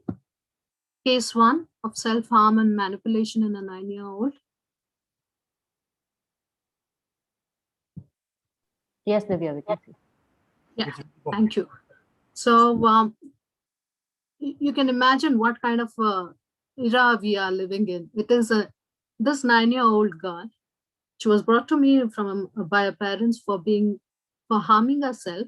She wasn't confident enough that she could commit suicide, and she also was manipulating. So a 9-year-old child came with complaints of deliberately hurting herself. The injuries were very minor, marks all over her hands. She has been hurting her siblings as well. She feels nothing can hurt her. She does not feel the pain. So if I don't feel the pain, others don't feel the pain as well. Can you see the lack of empathy here? Child manipulates a lot. She never speaks the truth. She hits her brother. She fractured a little finger and never complained of pain. She lies and manipulates, broken collarbone recently at school. Clothes were kept dirtily, not getting along with siblings. She yells at them. She's the eldest, and she thinks that everyone has to listen to her. She's active and doing things quickly at times with intense desire to help mother and does things so well. So you can see the other extreme as well. There is exhaustion soon after she has helped her mother. There is dullness and confusion at this phase. She does not sleep at night, tells that her mind is very active. There are constant thoughts. Gradually falls asleep as she feels exhausted with all the thinking she has done. Mother complained of times when the child woke up from sleep with great fright. She started wetting her bed nearly after 7 years. So the child was previously not wetting her bed, and then she started wetting her bed again after 7 years. She has stopped bedwetting when she was 18 months old. Okay. Going further, she's very careless. She's very careless. She loses things easily, and these things does not seem to affect her. Mother says she has been hurting herself. She wants to hurt herself so she can forget the pain of losing her grandfather. She pokes her nose often just for fun. When I question, does it hurt you? She says, I never feel any pain. But I remember when I hurt my collarbone, it was very painful. Her mother said she was screaming all the way, even while taking her to the emergency. And after reaching there, all of a sudden, she was calm. Desire sweet, thirst reduced, birth history, prolonged phase of pushing for the mother. The mother collapsed as soon as she was born. And bowel obstruction at birth, for which she was later operated. And she constantly cried, and her mother felt that her stomach was never full. Physical observation, very untidy clothes and unkempt hair. She appears alert all times and drowsy at times. She looks mischievous at times. When I look at her, she gives a very brief smile. Her eyes were droopy and feels like she will fall asleep any moment. So characteristics pointing towards the remedy: alternating state of hurried and exhaustion, manipulation, telling lies, excessive, rash, overconfidence. She does not feel pain. However, she felt pain with the fracture of the collarbone. Any remedies from the symptoms I gave you? Can anyone guess what remedy I might have given in this case?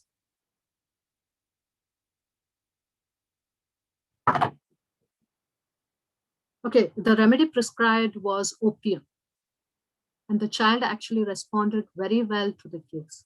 I'll quickly tell the second case, and then I will continue with my rest of the presentation.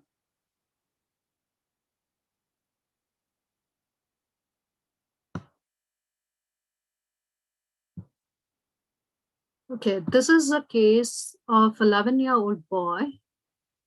He had suicidal tendency with inappropriate behavior, and Lewitt talks, quite astonishing with very quite young children. And this 11-year-old boy was brought to my practice with a tendency to drown repeatedly in water. He is a good swimmer. He says he enjoys drowning. He tries doing it while they go to the pool and always wanders around water. He's a good swimmer and there is no chance he can drown. This behavior started after his younger sister was born. The mom has to repeatedly say things to him. He forgets to take his water bottle, forgets things at school, runs around naked at home, has been talking quite inappropriately lately. Is an alternate state. 1 minute he raves and another second he scores, he shouts in excitement. And the next moment he's again tired and stays calm. He laughs when we are talking to him. The teacher has been complaining about it lately. He runs around during different things. When excited, he throws things, plays with sister and plays pranks on friends and family. On an occasion when they had been to a birthday party, he stuck a tail to his sister's dress. And that's how mischievous he was.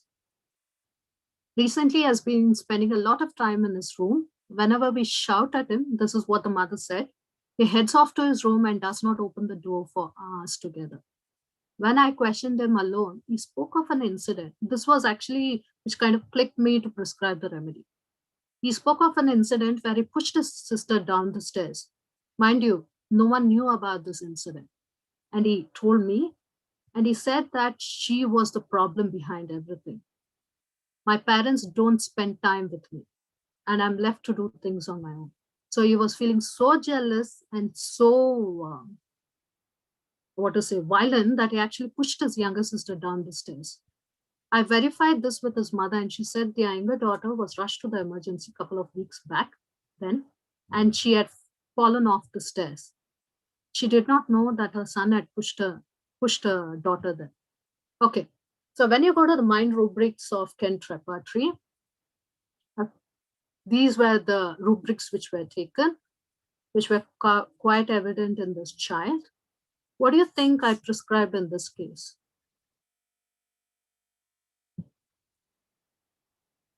Yes, most of them know it. It's hyoscyamus in this case. As Boric says, disturbs the nervous system profoundly. It is as if some diabolical force took possession of the brain and prevents its function. It causes perfect picture of mania of a quarrelsome, obscene character. Right, so back to our main presentation. The reason I was sharing these two cases was to tell you how different the same diagnosis can be, like how different a presentation can be. And that's why we as homeopaths, that's where we have a drawback with the RCTs. Right? Okay, so quickly going through. So the characteristic, finish this.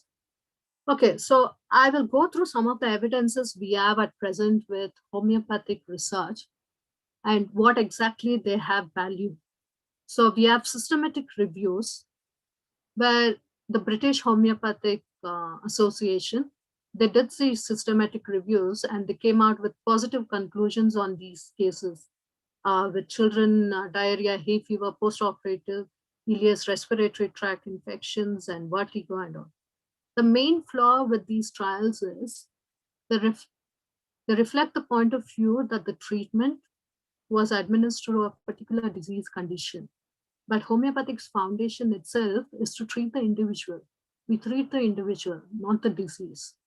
And that's why people like NMHRC and other people actually question us. And they say that we do not have enough evidence because the way the studies have been conducted, the foundation understanding itself is not, it's not following similia similibus currenta.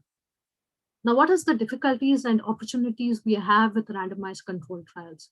So an RCT model of measuring efficacy of a drug poses some challenges to the homeopathic research. That is again because they do not individualize.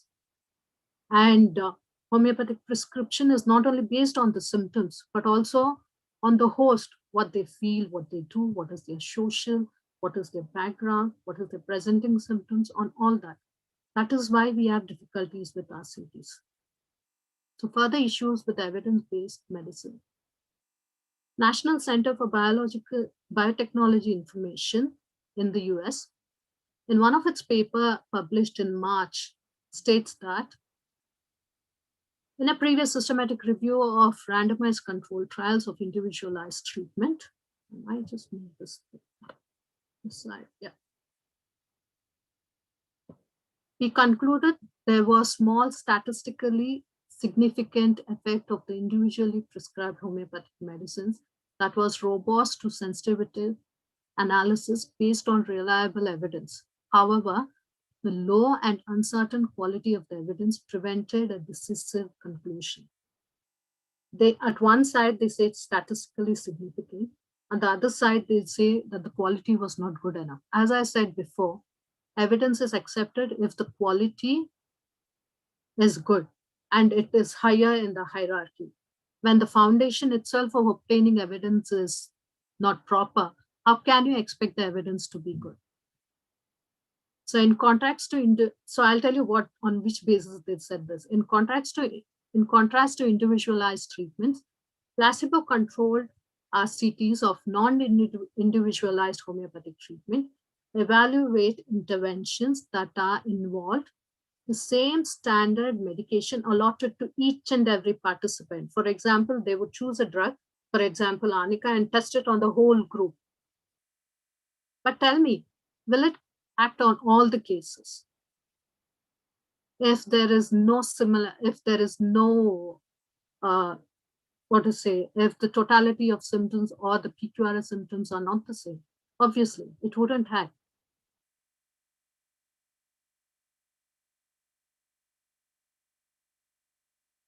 Yes, that's what. See, the main foundation itself is not understood because they don't want to go beyond and see what exactly an individual is. They are still at the disease level. What Hahnemann saw centuries ago, they're still not ready to accept that right now. That is the main thing. So it's like they have not even considered totality of symptoms, and they're considering individually prescribed homeopathic medicine. A pre-selected medicine is applied to a typical set of symptoms of clinical condition for all people. So what about their temperament? Like in that conduct disorder cases where I described, it were two extremes, though you had some similar symptoms.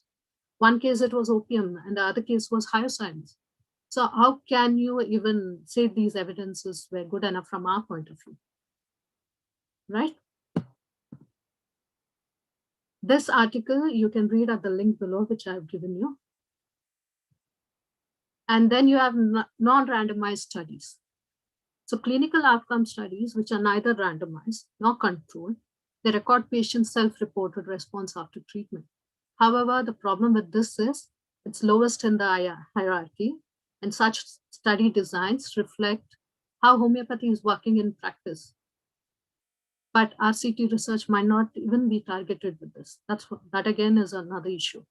And how about experience of patients? Homeopathic treatment, where we treat the complexity of health problems, where patients might suffer from more than one disease and their different age group, they may be pregnant.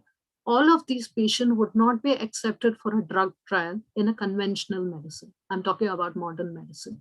So such reactions are not reflected in the results of an RCT.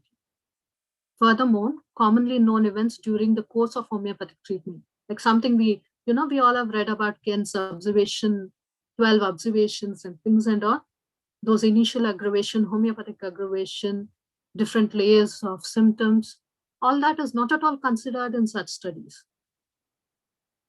I would like to quickly talk to you about 3 studies which I picked up, but I can actually tell what I actually spoke all through all this 30 minutes. See, this is a study of homeopathic arnica therapy in patients receiving for knee injury. So the results of 3 randomized double-blind trials, which was conducted in January 2007.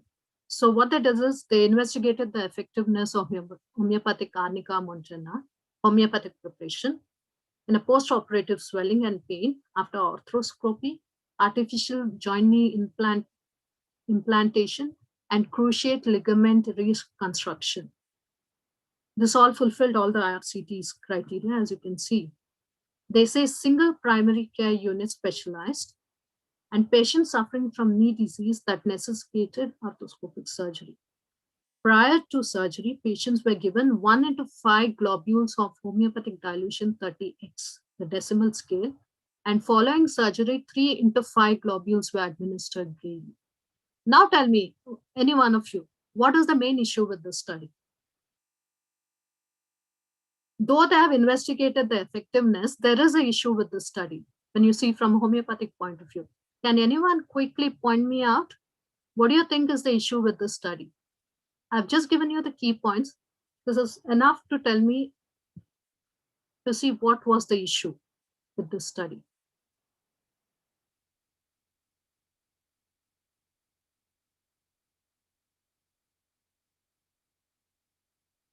Can anyone tell me? I'll tell you the issue. Prior to surgery, patients were given homeopathic dilution. Can you prescribe medicine when you don't know the totality? That is one question.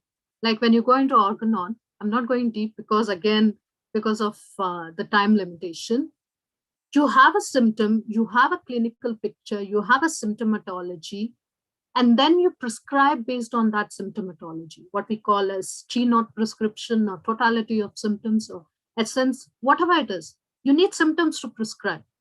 And here it's kind of done as a prophylactic where you give before and you again give after with a systematic, with a standard administration. Luckily, they have responded, but still, see the flaws in our studies which we have at the moment, the experiment studies, right? Quickly going to the next study. In these trials, people receiving, okay. So they say Anika is effective, but anyway, yes, it is effective. I'm not saying no, but how about actually following the basic principles of homeopathy, right? You can get the details of the study in this link. And this last study, which I want to quickly discuss with you, is Aconite in the homeopathic treatment of post-operative pain and agitation in children. It was a clinical trial, which was done in 1990. I've not spelled it wrong, but in this study, this is how they have spelled Aconite.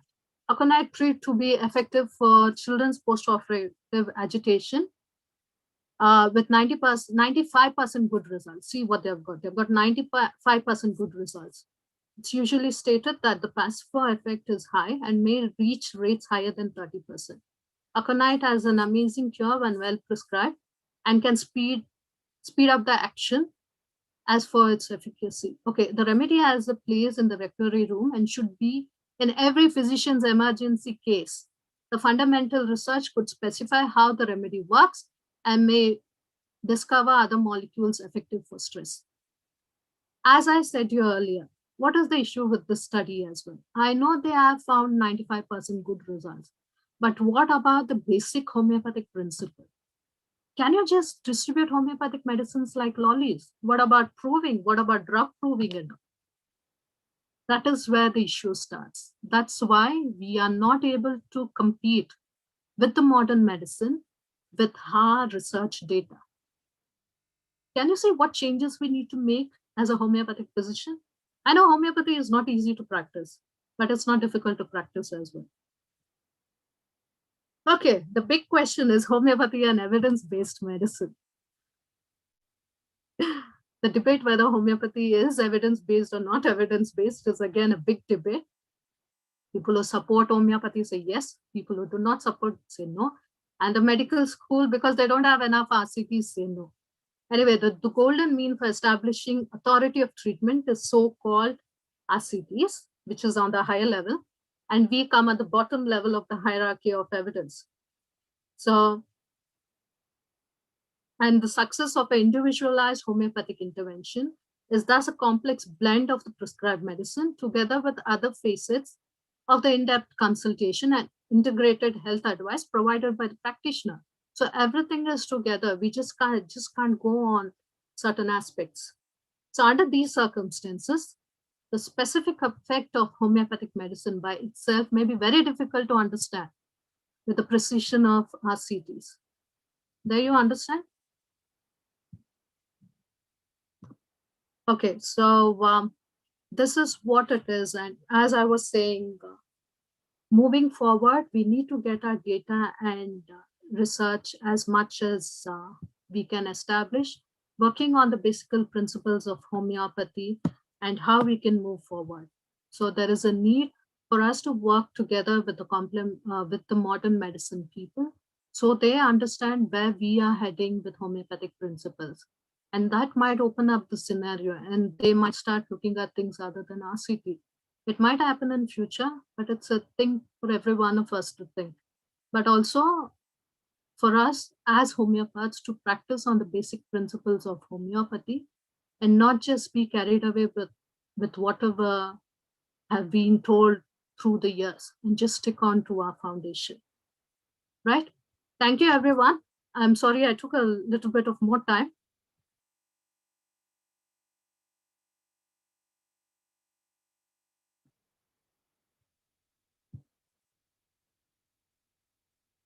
So any questions at all? I think Dr. Seema and Professor are up next.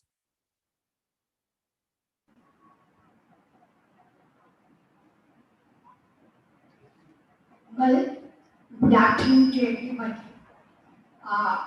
Today's topic of Dr. Divya, say evidence-based medicine. We all understood that it's very clearly, many of us have a doubt that is it based on allopathy. But she told clearly that it doesn't based on any system, rather it goes on the science. And we all know very well that observation, verification, without lab investigation, research, we cannot do it.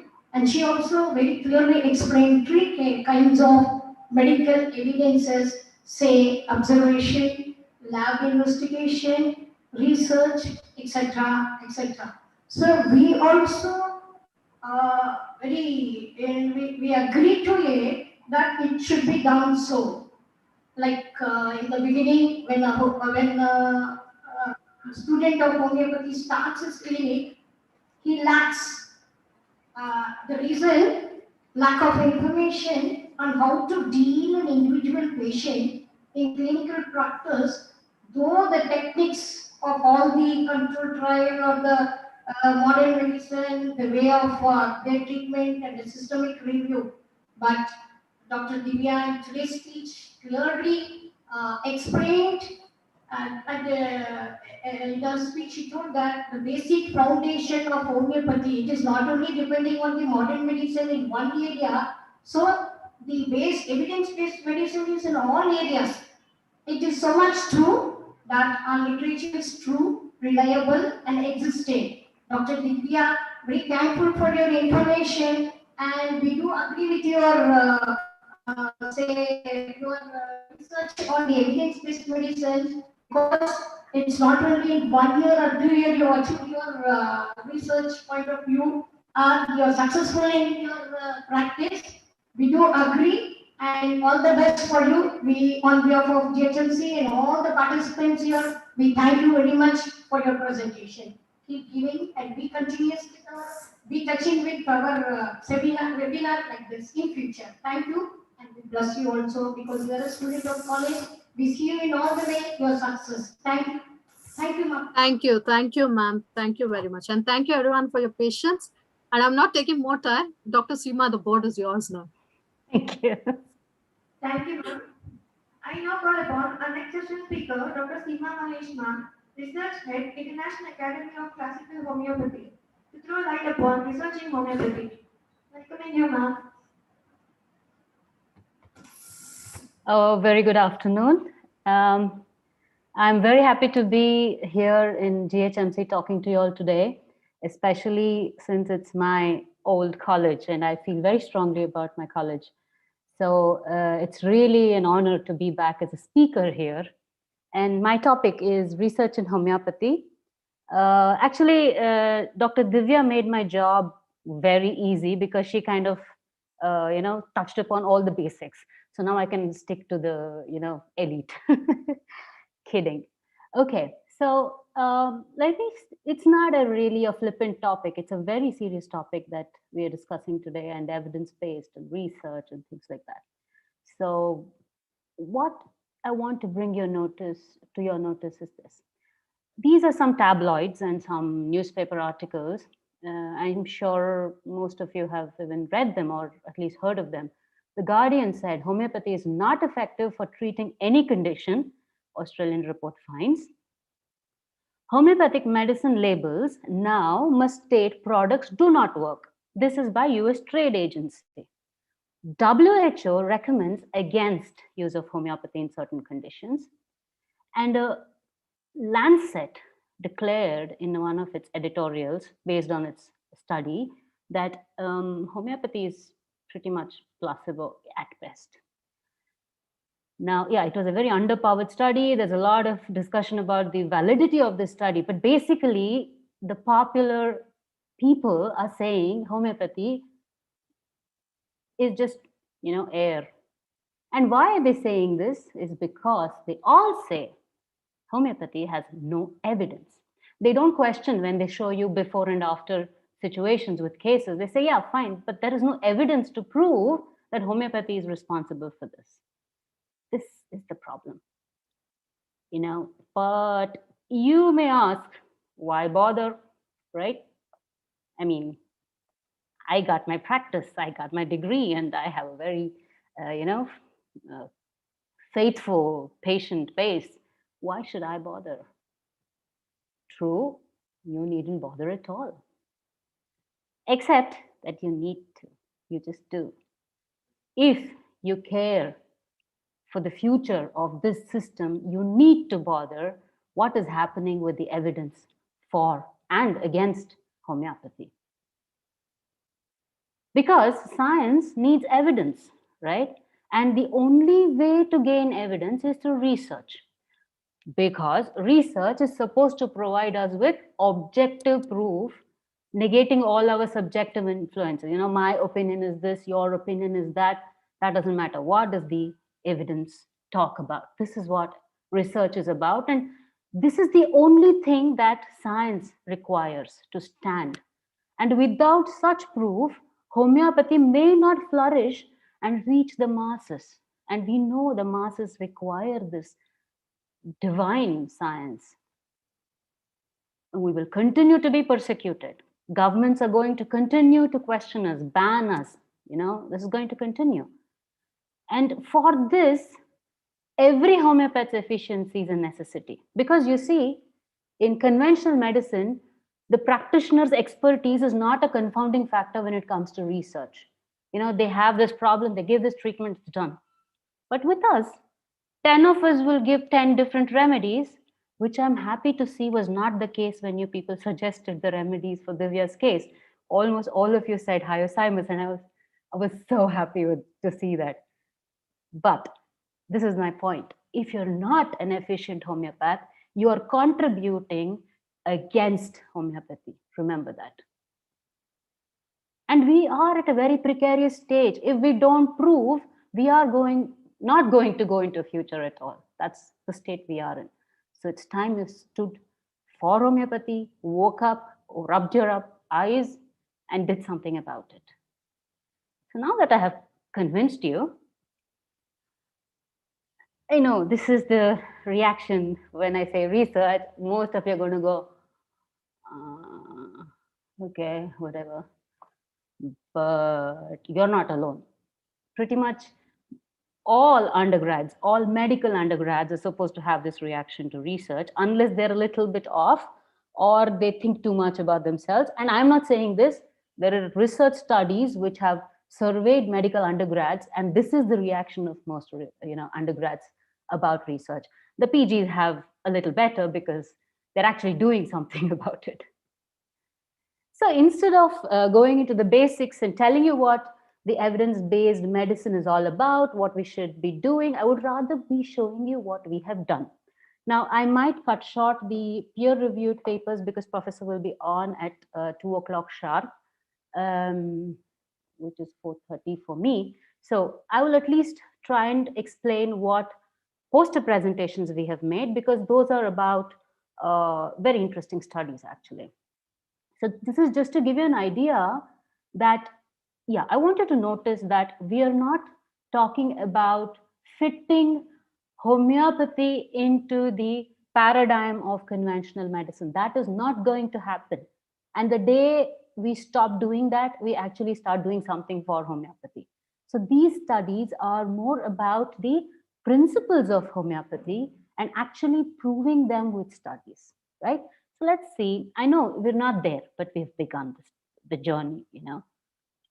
So, okay.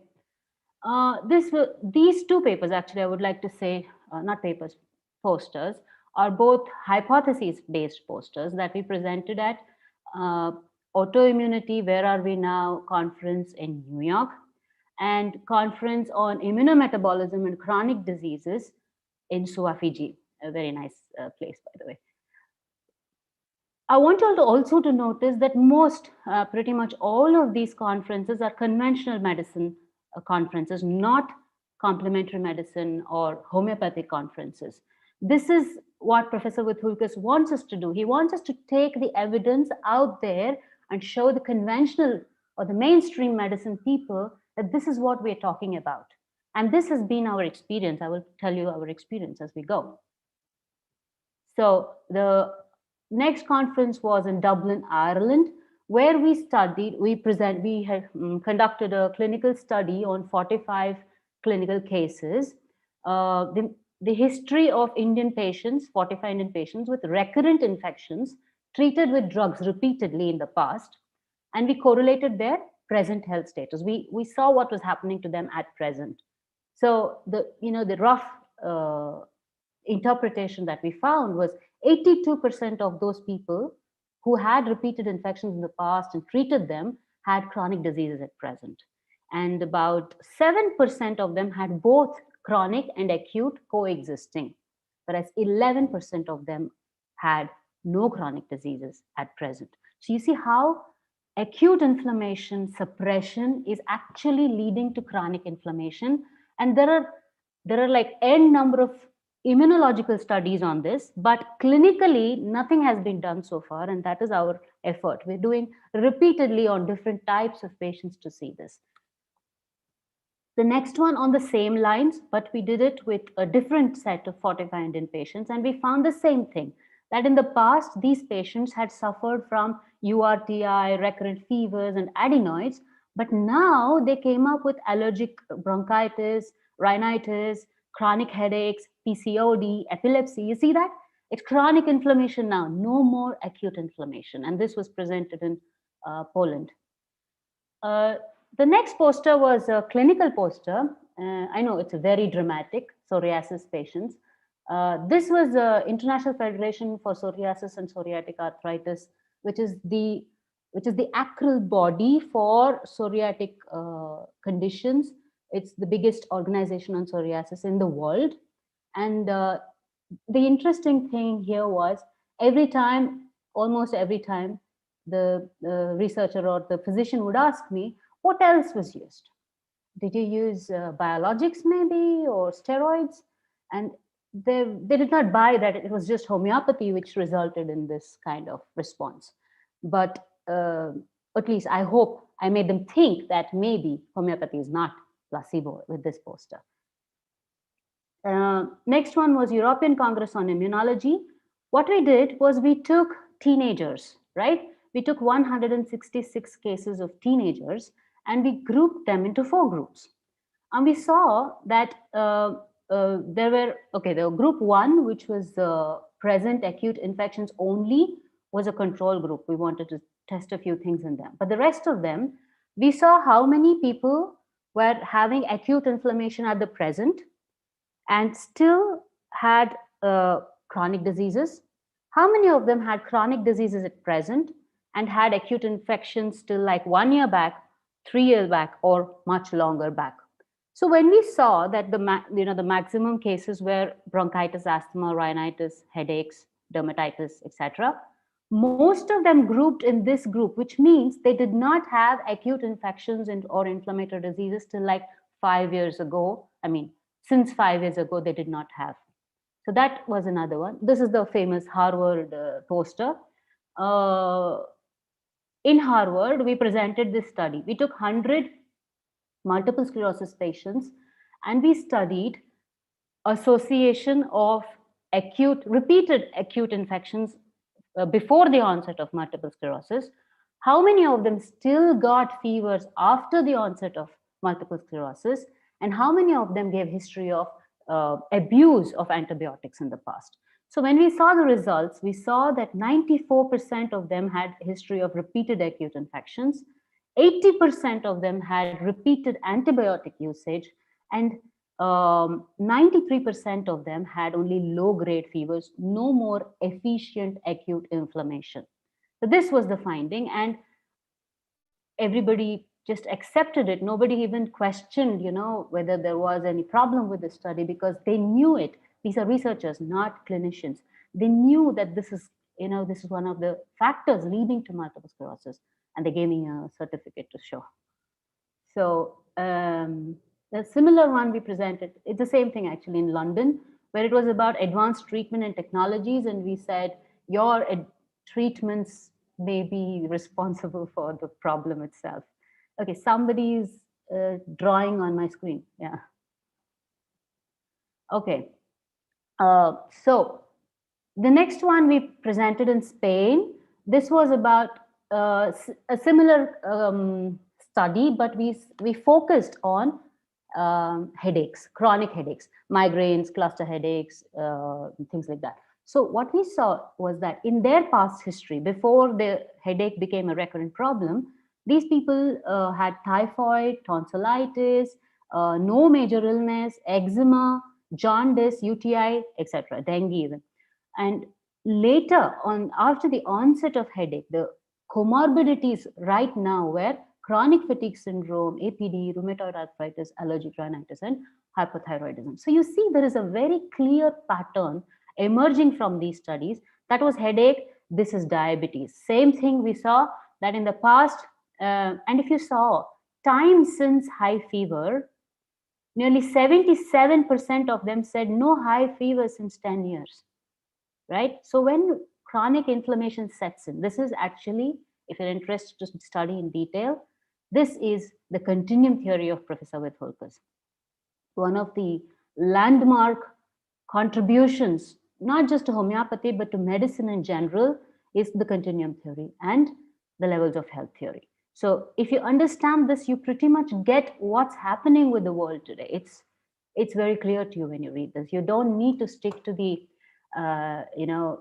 defense anymore. You have the tools in your hand to actually understand and explain what's happening in the world today. This was in Vancouver, Canada. This is one of my favorite studies. So all these are going into being a paper now. It's under peer review now. So all this data together. So this is one of my favorite studies. What we did is we took 21 case studies of neurological complaints which are improving under homeopathy, and we mapped, from the case history, we mapped their past history, present complaints, and as it goes through the treatment, what happens to the chronic inflammation, and is there anything else that's coming up? So we saw clear cut, for example, this red streaked bar is actually the score for autism. And as the autism bar became lower, these are acute infections. They started becoming more and more frequent. So if you zoom in, not on the slideshow, but if you zoom in, you will see, and this is going to be a paper, that there's a very clear association of reduction of chronic inflammatory diseases and resurgence of acute inflammation. And you don't need to take theory. You see it in clinical practice. So one thing we, through all these conferences that we understood was that medical science is facing a great challenge today. They have pretty much killed everything there is to kill, right? And the one thing that they're not able to kill now is a big challenge. That's a different topic altogether. But the whole idea of trying to manipulate the external influences, external factors to keep ourselves healthy is not working out anymore. They're really at their wits' end. But when you tell them the continuum theory, that it is the host that you need to fix, it is not the agent, not the pathogen, not the lifestyle and all those things. Yes, they are important, but this host, unless you balance this host, those things are going to be a problem no matter what, right? And they actually are interested when you tell them this. But the problem comes when our methods are not refined enough. You can't keep their interest. They'll be like, yeah, whatever. They don't want to listen anymore to you because your methods, our methods, are not refined enough. I have seen personally. So right now, what I'm doing for my PhD is based on fever. It's a fever-based research where I'm trying to figure out whether there is any evidence for suppressing fever infections. And it turns out that there isn't. But in the process, I have come across so many immunological studies regarding resolution of inflammation and inflammation itself that I know there are huge possibilities out there to prove our science through immunological research. Of course, funding, people interested in it, all this is a problem, but we will get there. So we need to go out there with these advancements. We cannot shut ourselves in, in our clinic and say, okay, I'm doing with my patients and I'm, happy, it's okay. No, we need to go, we need to understand what's happening out there in immunological research, in the, the fundamental research basically, and apply that to our clinical research. And then and it's not going to be very difficult then to find evidence, trust me. I know, that's what I've been doing. The problem, our biggest enemy is this complacency, right? I've got my MD, I got my government job, I'm happy. I've got my BHMS, I'm doing my clinical practice, I'm happy. It's okay to be happy, I'm not against you being happy, but I'm saying there is so much more to do, right? Just quickly, let me go through the papers because I think it's important that we are not concentrating on RCTs. Yes, RCTs are a very important part of evidence creation. They are the gold standard, but we don't want to subscribe to a generalizable idea at all. You see, the basic paradigm difference between mainstream medicine and homeopathy is mainstream medicine is about generalization. How much you can generalize something, that is evidence for them. For us, that is not the evidence. For us, individualization is the paradigm, and we cannot, apply the system that uses generalization as its foundation to our system. It's just not going to work out for us. So Professor Vithoulkas has always pushed us to come out with evidence-based case report writing, because this is the best way to show the medical world that homeopathy is actually effective without rubbing it in their face or without challenging them in a way that becomes you or me. No, it's not about you or me, but it is about this is homeopathy. You better, because case report writing is not about how we put up our advertisements in clinic before, after. No, it's not about that.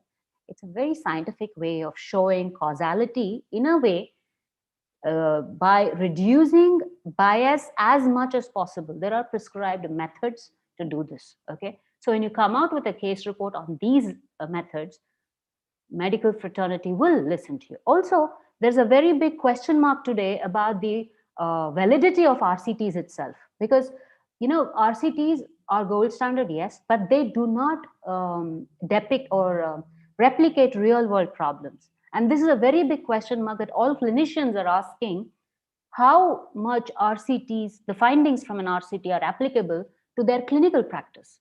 So in such conditions, and a lot of people are actually supporting to come out with more case reports, because these are more helpful in specific scenarios, how we are supposed to behave, what we are supposed to do, how are we going to use this information for our case. Case reports are useful for that. And of course, we might even do a systematic review of case reports. It's possible, but unless we have good enough evidence at the level of case reports, we cannot build the pyramid to higher levels. And that is the idea behind focusing on case reports so much. So a few of the case reports I want to show you. Homeopathic treatment of postpartum depression, homeopathic treatment of prolonged post-operative coma, innovative proposal, this is a proposal, treatment of post-operative sore throat with the aid of homeopathic remedy Arnica montana, a report of 2 cases. Now, do not mistake this as, you know what Divya was talking about. You take a remedy, you take a condition, you apply this remedy to this condition, and then you write the results. This is not what this is about. There's a difference. This is 2 cases of post-operative sore throat that required arnica because of their presentation, and we are collecting these and presenting as proof of arnica's efficiency, not a prospectively decided remedy for a condition. There is a difference. This is valid for homeopathic principles, that is not. Okay, so don't mistake the foundation. 5 cases of studies of gangrene which prevented amputation, embryonal carcinoma with immature teratoma. This girl we treated with who had very, the 5-year survival rate was very low in this particular combination of carcinoma and teratoma, but she is still alive and she's doing very well and free of cancer.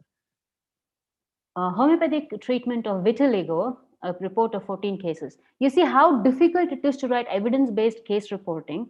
In our rural clinic and our Bangalore clinic together, we have over 11,000 vitiligo cases. But I was able to find evidence in only 14 cases. Can you imagine how difficult it is? But that's the kind of work we want. And this went on to become a discussion point in Daily Mail, which discussed, could homeopathy treat? Daily Mail is a UK tabloid. Could homeopathy treat vitiligo? Extraordinary pictures reveal patients had fewer white patches on their skin after taking the alternative remedy. So it was discussed. This is again about suppression of acute infections in the past leading to chronic problems. This is about dengue fever. When there was, we conducted a camp, and 10 cases we could actually have the evidence to, we had over 600 cases, I think, but 10 cases we could provide the evidence where within 12 hours, even as low as 11,000 platelets, within 12 hours with no other treatment, you see the platelets rising, temperature rising, WBCs becoming better, the N/L ratio decreasing. These things, these were depicted in these 10 cases. This is a hypothesis about how healthier children can be born. Professors, I just wrote a little bit. This is a very interesting paper where we presented 3 cardiac cases which improved with individualized remedies from 3 different countries. Levels of health theory with rheumatoid. There's a very long follow-up of a juvenile rheumatoid arthritis case, which shows neat increment in his health level as he goes through with classical homeopathy. Reappearance of fever on migraine patients. This was a conference abstract. Individualized homeopathic therapy in case of obesity, dysfunctional uterine bleeding, and autonomic dystonia. Individualized, this is an interesting paper of a case of renal failure, which with homeopathic therapy, they were able to get off the dialysis and skin lesions appeared as she improved. So you don't need to just read it in books. You see it in practice, every principle as laid down by our master. There is no need to doubt your whatever is taught, the theory that is taught to you or not taught to you, but there is no need to doubt it at all. You see it in practice if you practice right. Psoriasis cases of same diagnosis but different phenotypes, management through individualized homeopathic therapy. Here I tried to represent psoriasis as the same diagnosis, but how it can be a spectrum from being very simple and easy to treat to being really life-threatening erythroderma. And this again was picked up by Daily Mail. We seem to be a favorite of the tabloid, and they discussed, is it true? You know? The next one is heterotopic ossification in a 7-year-old female. Again, a case report. Individualized treatment of bone marrow edema, case report. But why are you telling us all this? I know, right? So case reports, like I said, are important. Okay, and do not think that you don't have the tools, right? Yes, you need some sort of training to go, perform the big studies, the cohort studies, the RCTs, systematic reviews, which is what I'm doing now. I'm doing a systematic review and meta-analysis. But you don't need training, research training, to just treat them well, treat your patients well, right? So I'm telling it's your turn to do stuff now, right? Don't just keep listening to me, start doing stuff. And so first and foremost, the most important thing, find your conviction in homeopathy. When I talk, I think there might be a few students left from when I was teaching, I don't know, but the first day when I speak to my students, is the first thing I tell them is, it's not too late, leave. Homeopathy is not easy, okay?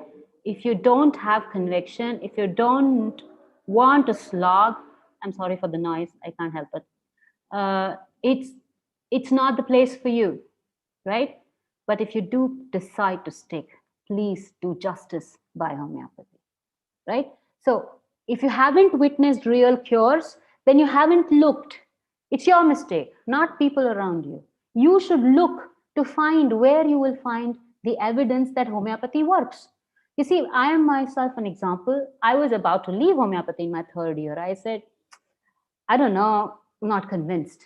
But well, I saw my husband's practice, I was convinced, and I married him. That's different. But I'm trying to say that you need to witness real cures, find your conviction, and then you can do something about it. And your BHMS and MD are not meant as mediocre practice licenses or just a job to fill your belly, keep yourself safe.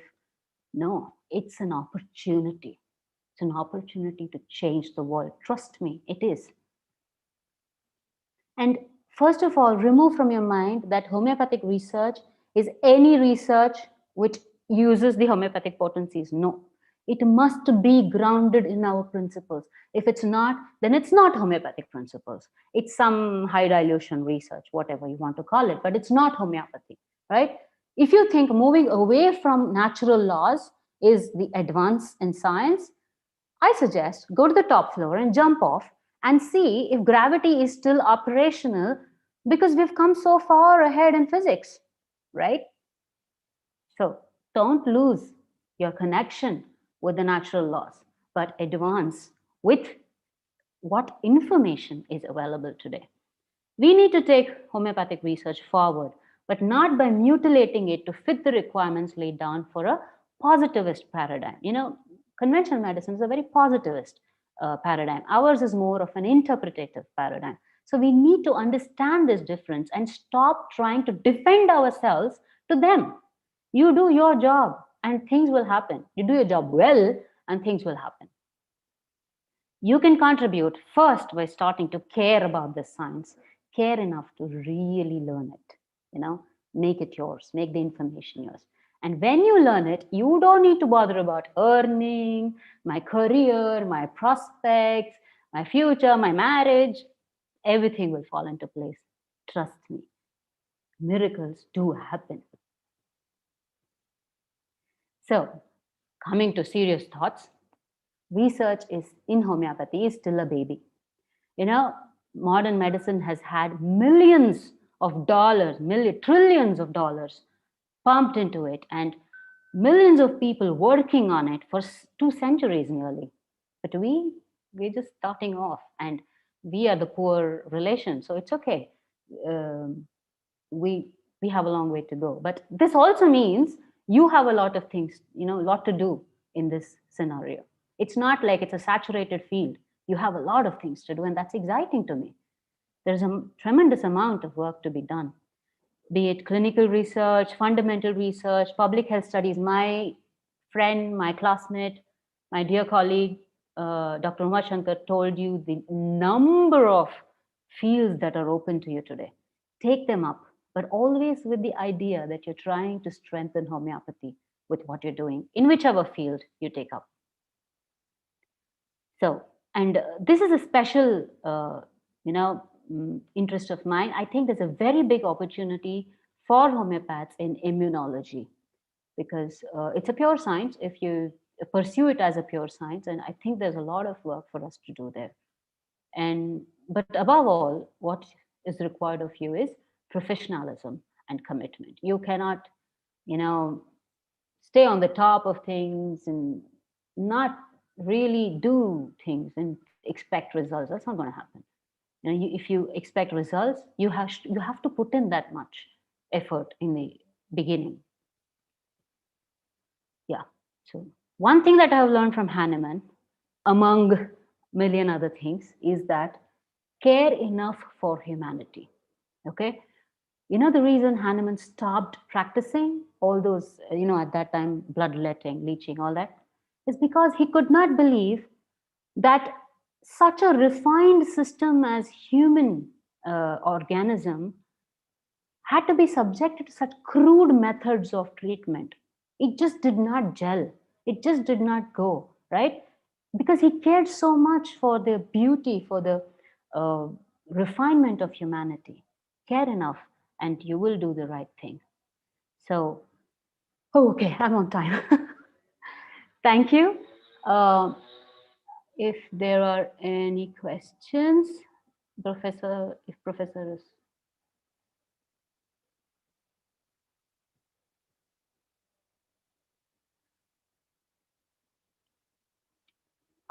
Is Professor online? Can somebody tell me? I can't see him. No. Okay, let me see if there's a question. Is this association also true of fevers in individuals who are robust, who in the past did not have intensified acutes? See, this is a very layered question. So the question is whether fevers are essential even in people who are healthy and robust and who did not have fevers in the past. If you actually take time and understand levels of health, then this question is pretty easy, that there is a spectrum of people in whom fever is very important reaction, in whom it can be detrimental, right? And in whom it is not necessary. So whenever you talk about health concepts, you must remember that you're talking about a spectrum. It's not about one, like I said, you cannot generalize. But what you can do is you can understand that there is certain categories of people, and that is how it goes. So Professor is on line, and I will stop now.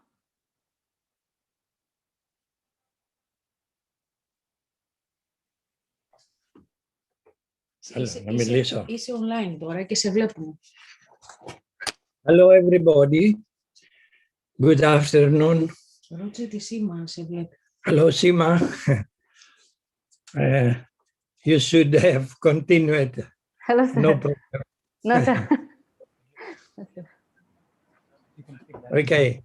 Good afternoon. I want to thank Guru Prasad, the principal of the college, for giving us this opportunity to speak, and to wish that next year, when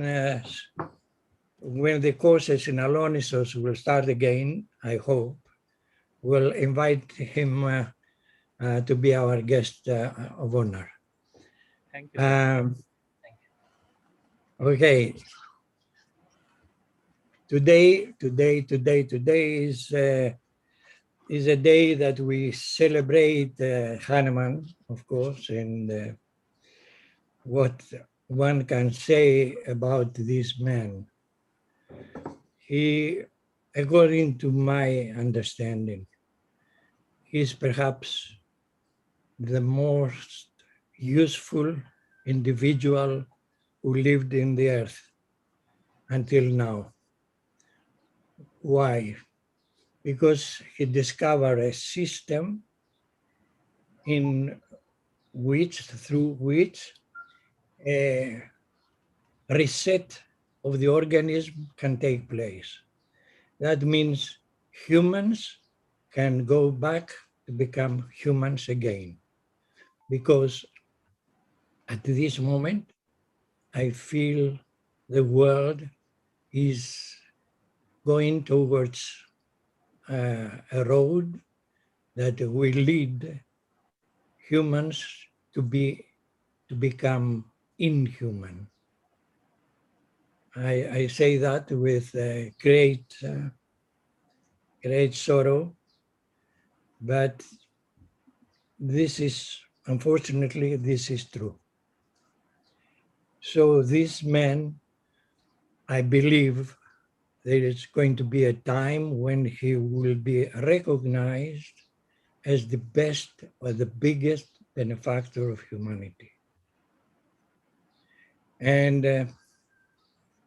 I really wish to all of you that you are studying homeopathy, that you understand in depth his teaching, and you will understand the importance of this man. And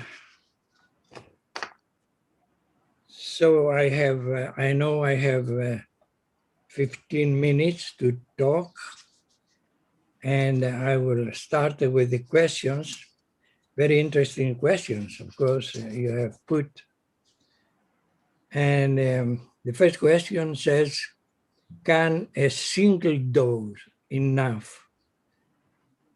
is enough in managing diseases like diabetes mellitus or hypertension? Well, I'll tell you my experience. When I started homeopathy in the 60s, such diseases were responding very well to correct homeopathic remedy. But 60 years later, where we see cases today are so complicated, and the pathology and the underlying pathology is so complicated that it's very seldom that we see cases clear enough that with one remedy, the whole organism will come back to normal functioning.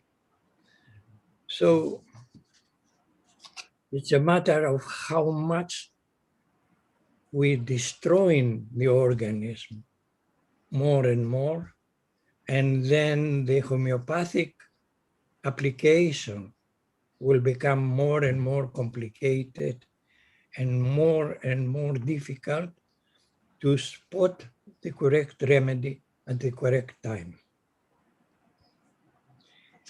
Number 2 question is there any role of homeopathic mother tinctures and rare medicine in day-to-day practice? Of course, there is a role for mother tinctures, and there is a role for Ayurveda, of course, which is herbal medicine. And there is a role for any kind of therapy that has shown so far some effect. The problem is, I am afraid, as I said before, that cases have become very much complicated, and they need very sophisticated prescribing in order to bring them back. Of course, in India, you still have original cases. That means cases that have not been spoiled with a lot of drugs, a lot of vaccinations, etc. In the West, we have become more and more disease. And I'm afraid this is going to continue. And number 3 question is why we are not able to show the presence of drug particles in potentized drugs with the help of latest scientific technologies. Well, this is a very interesting question because 3 years ago, we submitted a paper to the Nature journal, a scientific journal of high repute. Nature was considered the best scientific journal. We submitted, and when we submitted the case 3.5 years ago, most probably the editor did not know what to do with the paper, because it was altogether a new concept, because we were presenting the results of a TEM microscope, electronic microscope with great accuracy. Anyhow, they called 12 peer reviewers in order to see this paper. And in the end, they rejected the paper, saying that we must repeat the procedures for a second time with another, in conjunction with another university. So actually, a week ago, we resubmitted this paper, having done the research on TEM with TEM microscope for a second time. We are waiting to see what will be their verdict this time.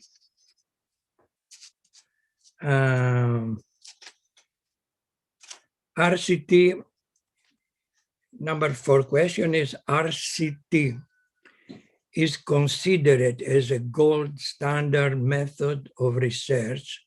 We all agree, but homeopathic principles like individualization does not fit into on RCT. So what is the best method we should follow? You see, double-blind research is specifically for a remedy that you are trying to see if it cures everybody. So we don't have this possibility. There's no such thing in homeopathy. So we don't have really this possibility.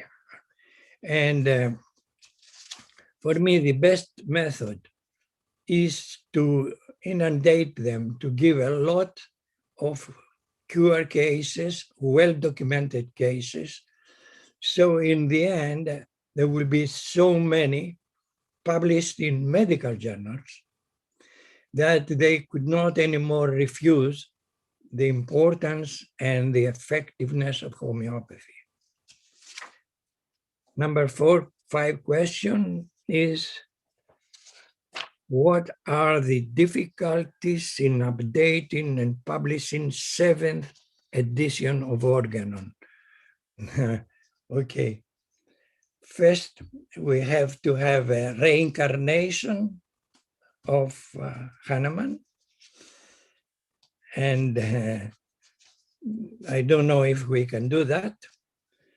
But the second possibility will be some very daring person who will take the responsibility to write the 7th edition of the Organon.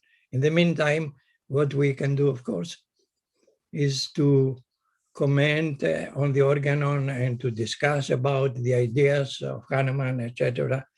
and to find as much as possible the truth underlying what he was saying to us 260 years ago.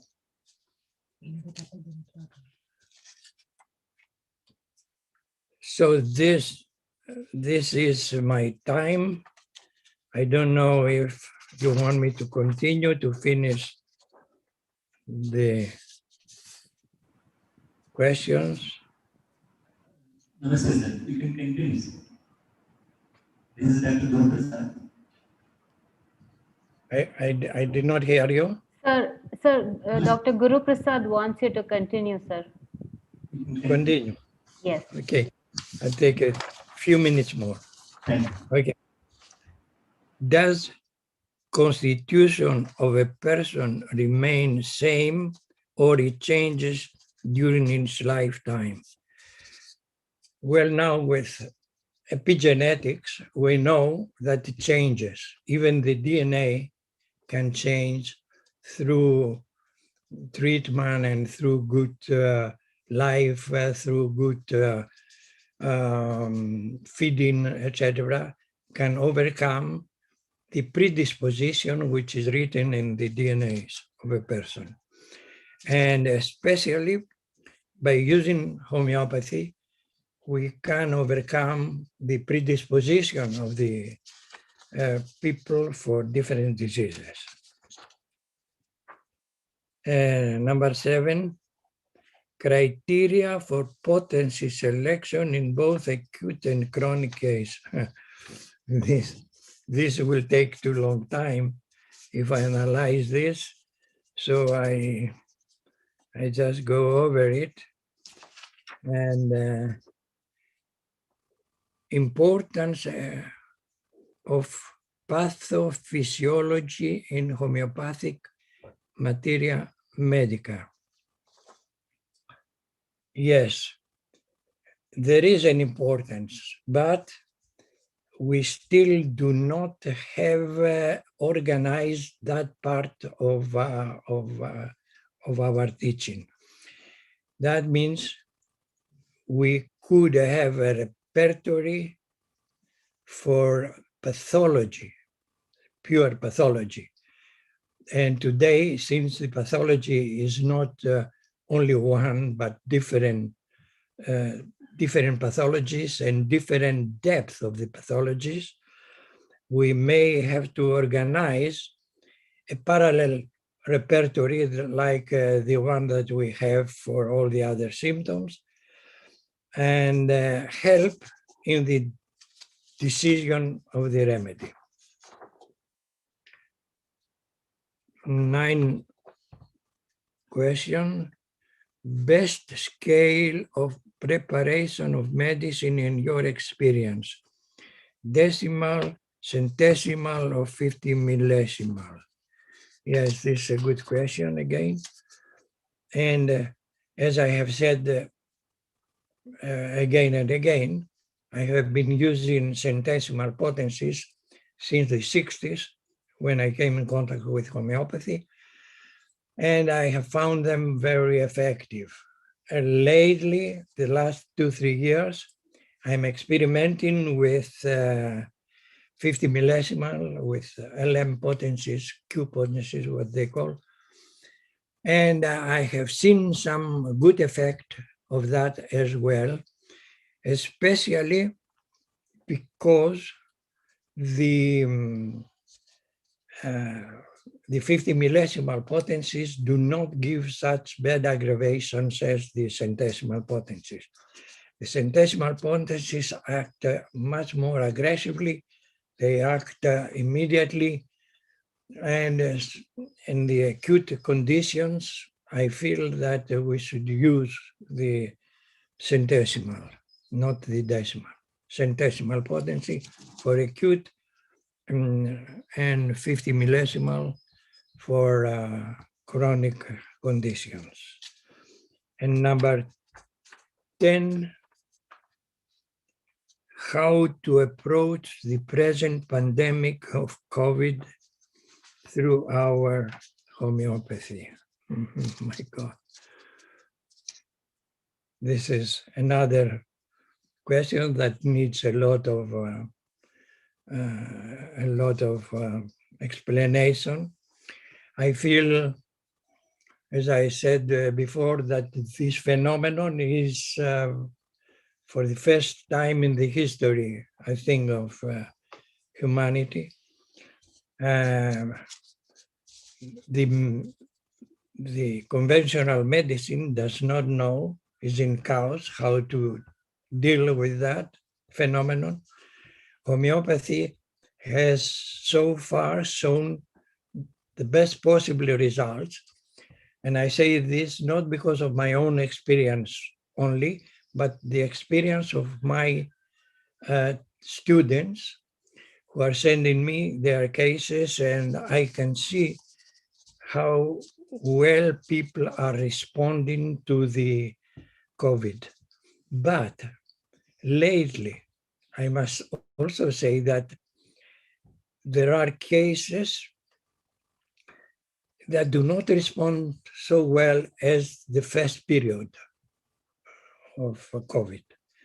What happens is you give a remedy, correct remedy, the symptoms are going away, the fever drops, etc. But this lasts for either a few hours, 5, 6 hours, or 24 hours, and then there is a relapse. And the relapse is not the same as the original symptomatology. So you have to change the remedy. And then again, a second remedy is prescribed correctly. There is a good effect. It seems that the case is doing well. And 20 hours later, there is a relapse. And there is 3, 4, 5 remedies you may need correctly prescribed before you can deal with the case.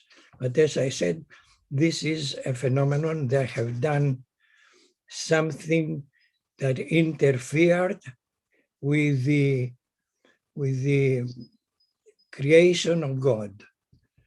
They have gone too deep in the organism with mRNA.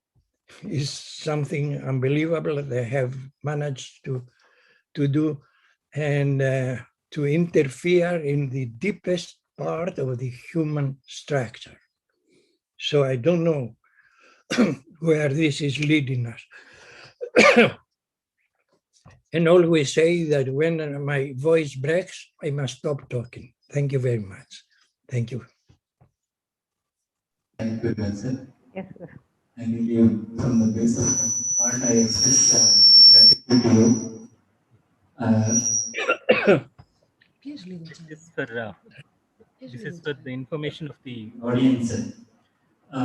What lacks more than 1 lakh rupees worth of books is donated to our college. On the behalf of the college, I thank you very much, sir, for the books that you have donated. And also,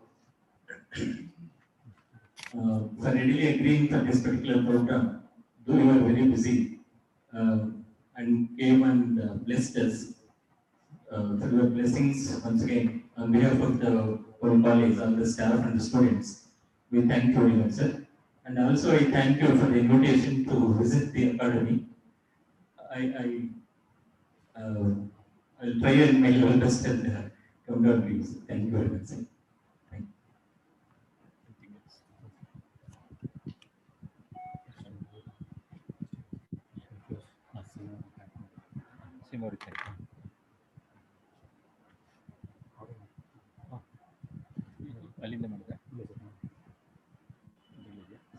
Hello.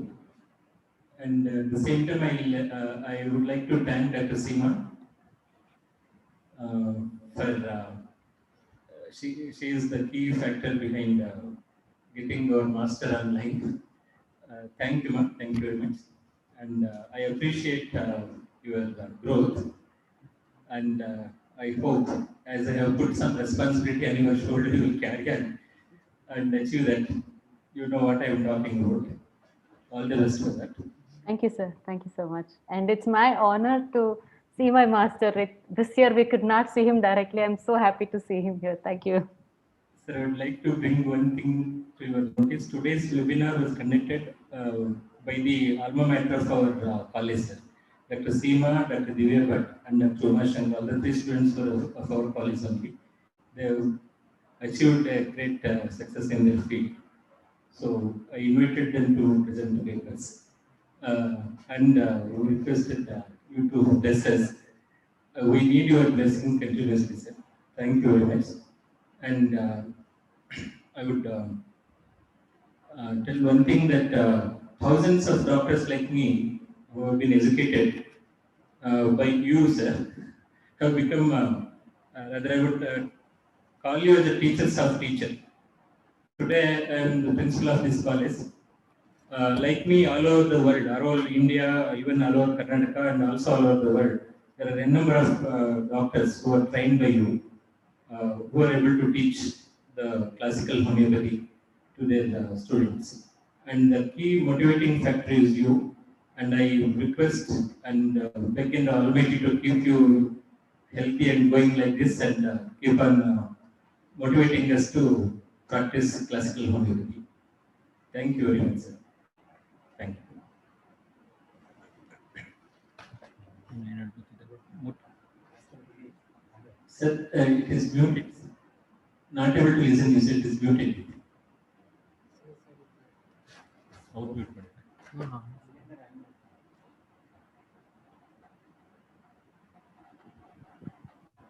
Sir, your mic is muted, sir. I'm not able to listen, sir.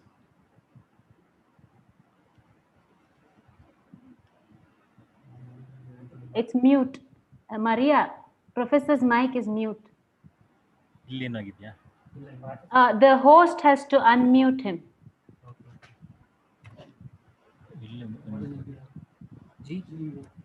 The host has muted all participants. Τώρα σε ακούνε, είσαι Yes, yes, we can hear you now, sir. Okay. This was a very short time for exchanging our feelings and ideas. And I feel always that it's a blessing for me to talk to younger homeopaths who are aspiring to become the best homeopaths of the world. And it is always my wish, real wish, and I hope that all these young homeopaths will really understand the depth of the teachings of Hahnemann and will learn the best way to prescribe the homeopathic remedies and become really the benefactors of the humanity. The humanity needs us urgently, and they need us to be in big numbers. And so what happens in India with many colleges, I feel it's a blessing for humanity, as long as, of course, the right type of homeopathy is taught there and it is understood by the students. So my blessings for your college is full, and especially for the principal, Guru Prasad, who is a person who seems to be on the forefront of homeopathy in India. Have a good evening, be happy, and be good homeopaths. Bye-bye. Thank you, sir. Thank you very much. Take care. Thank you.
Good afternoon, everyone. So, lastly, on behalf of everyone, I thank all the speakers for today's function, all the guests who are here. Thank you. I thank Ikman and all for making this webinar a successful one. Thank you, and all. End meeting.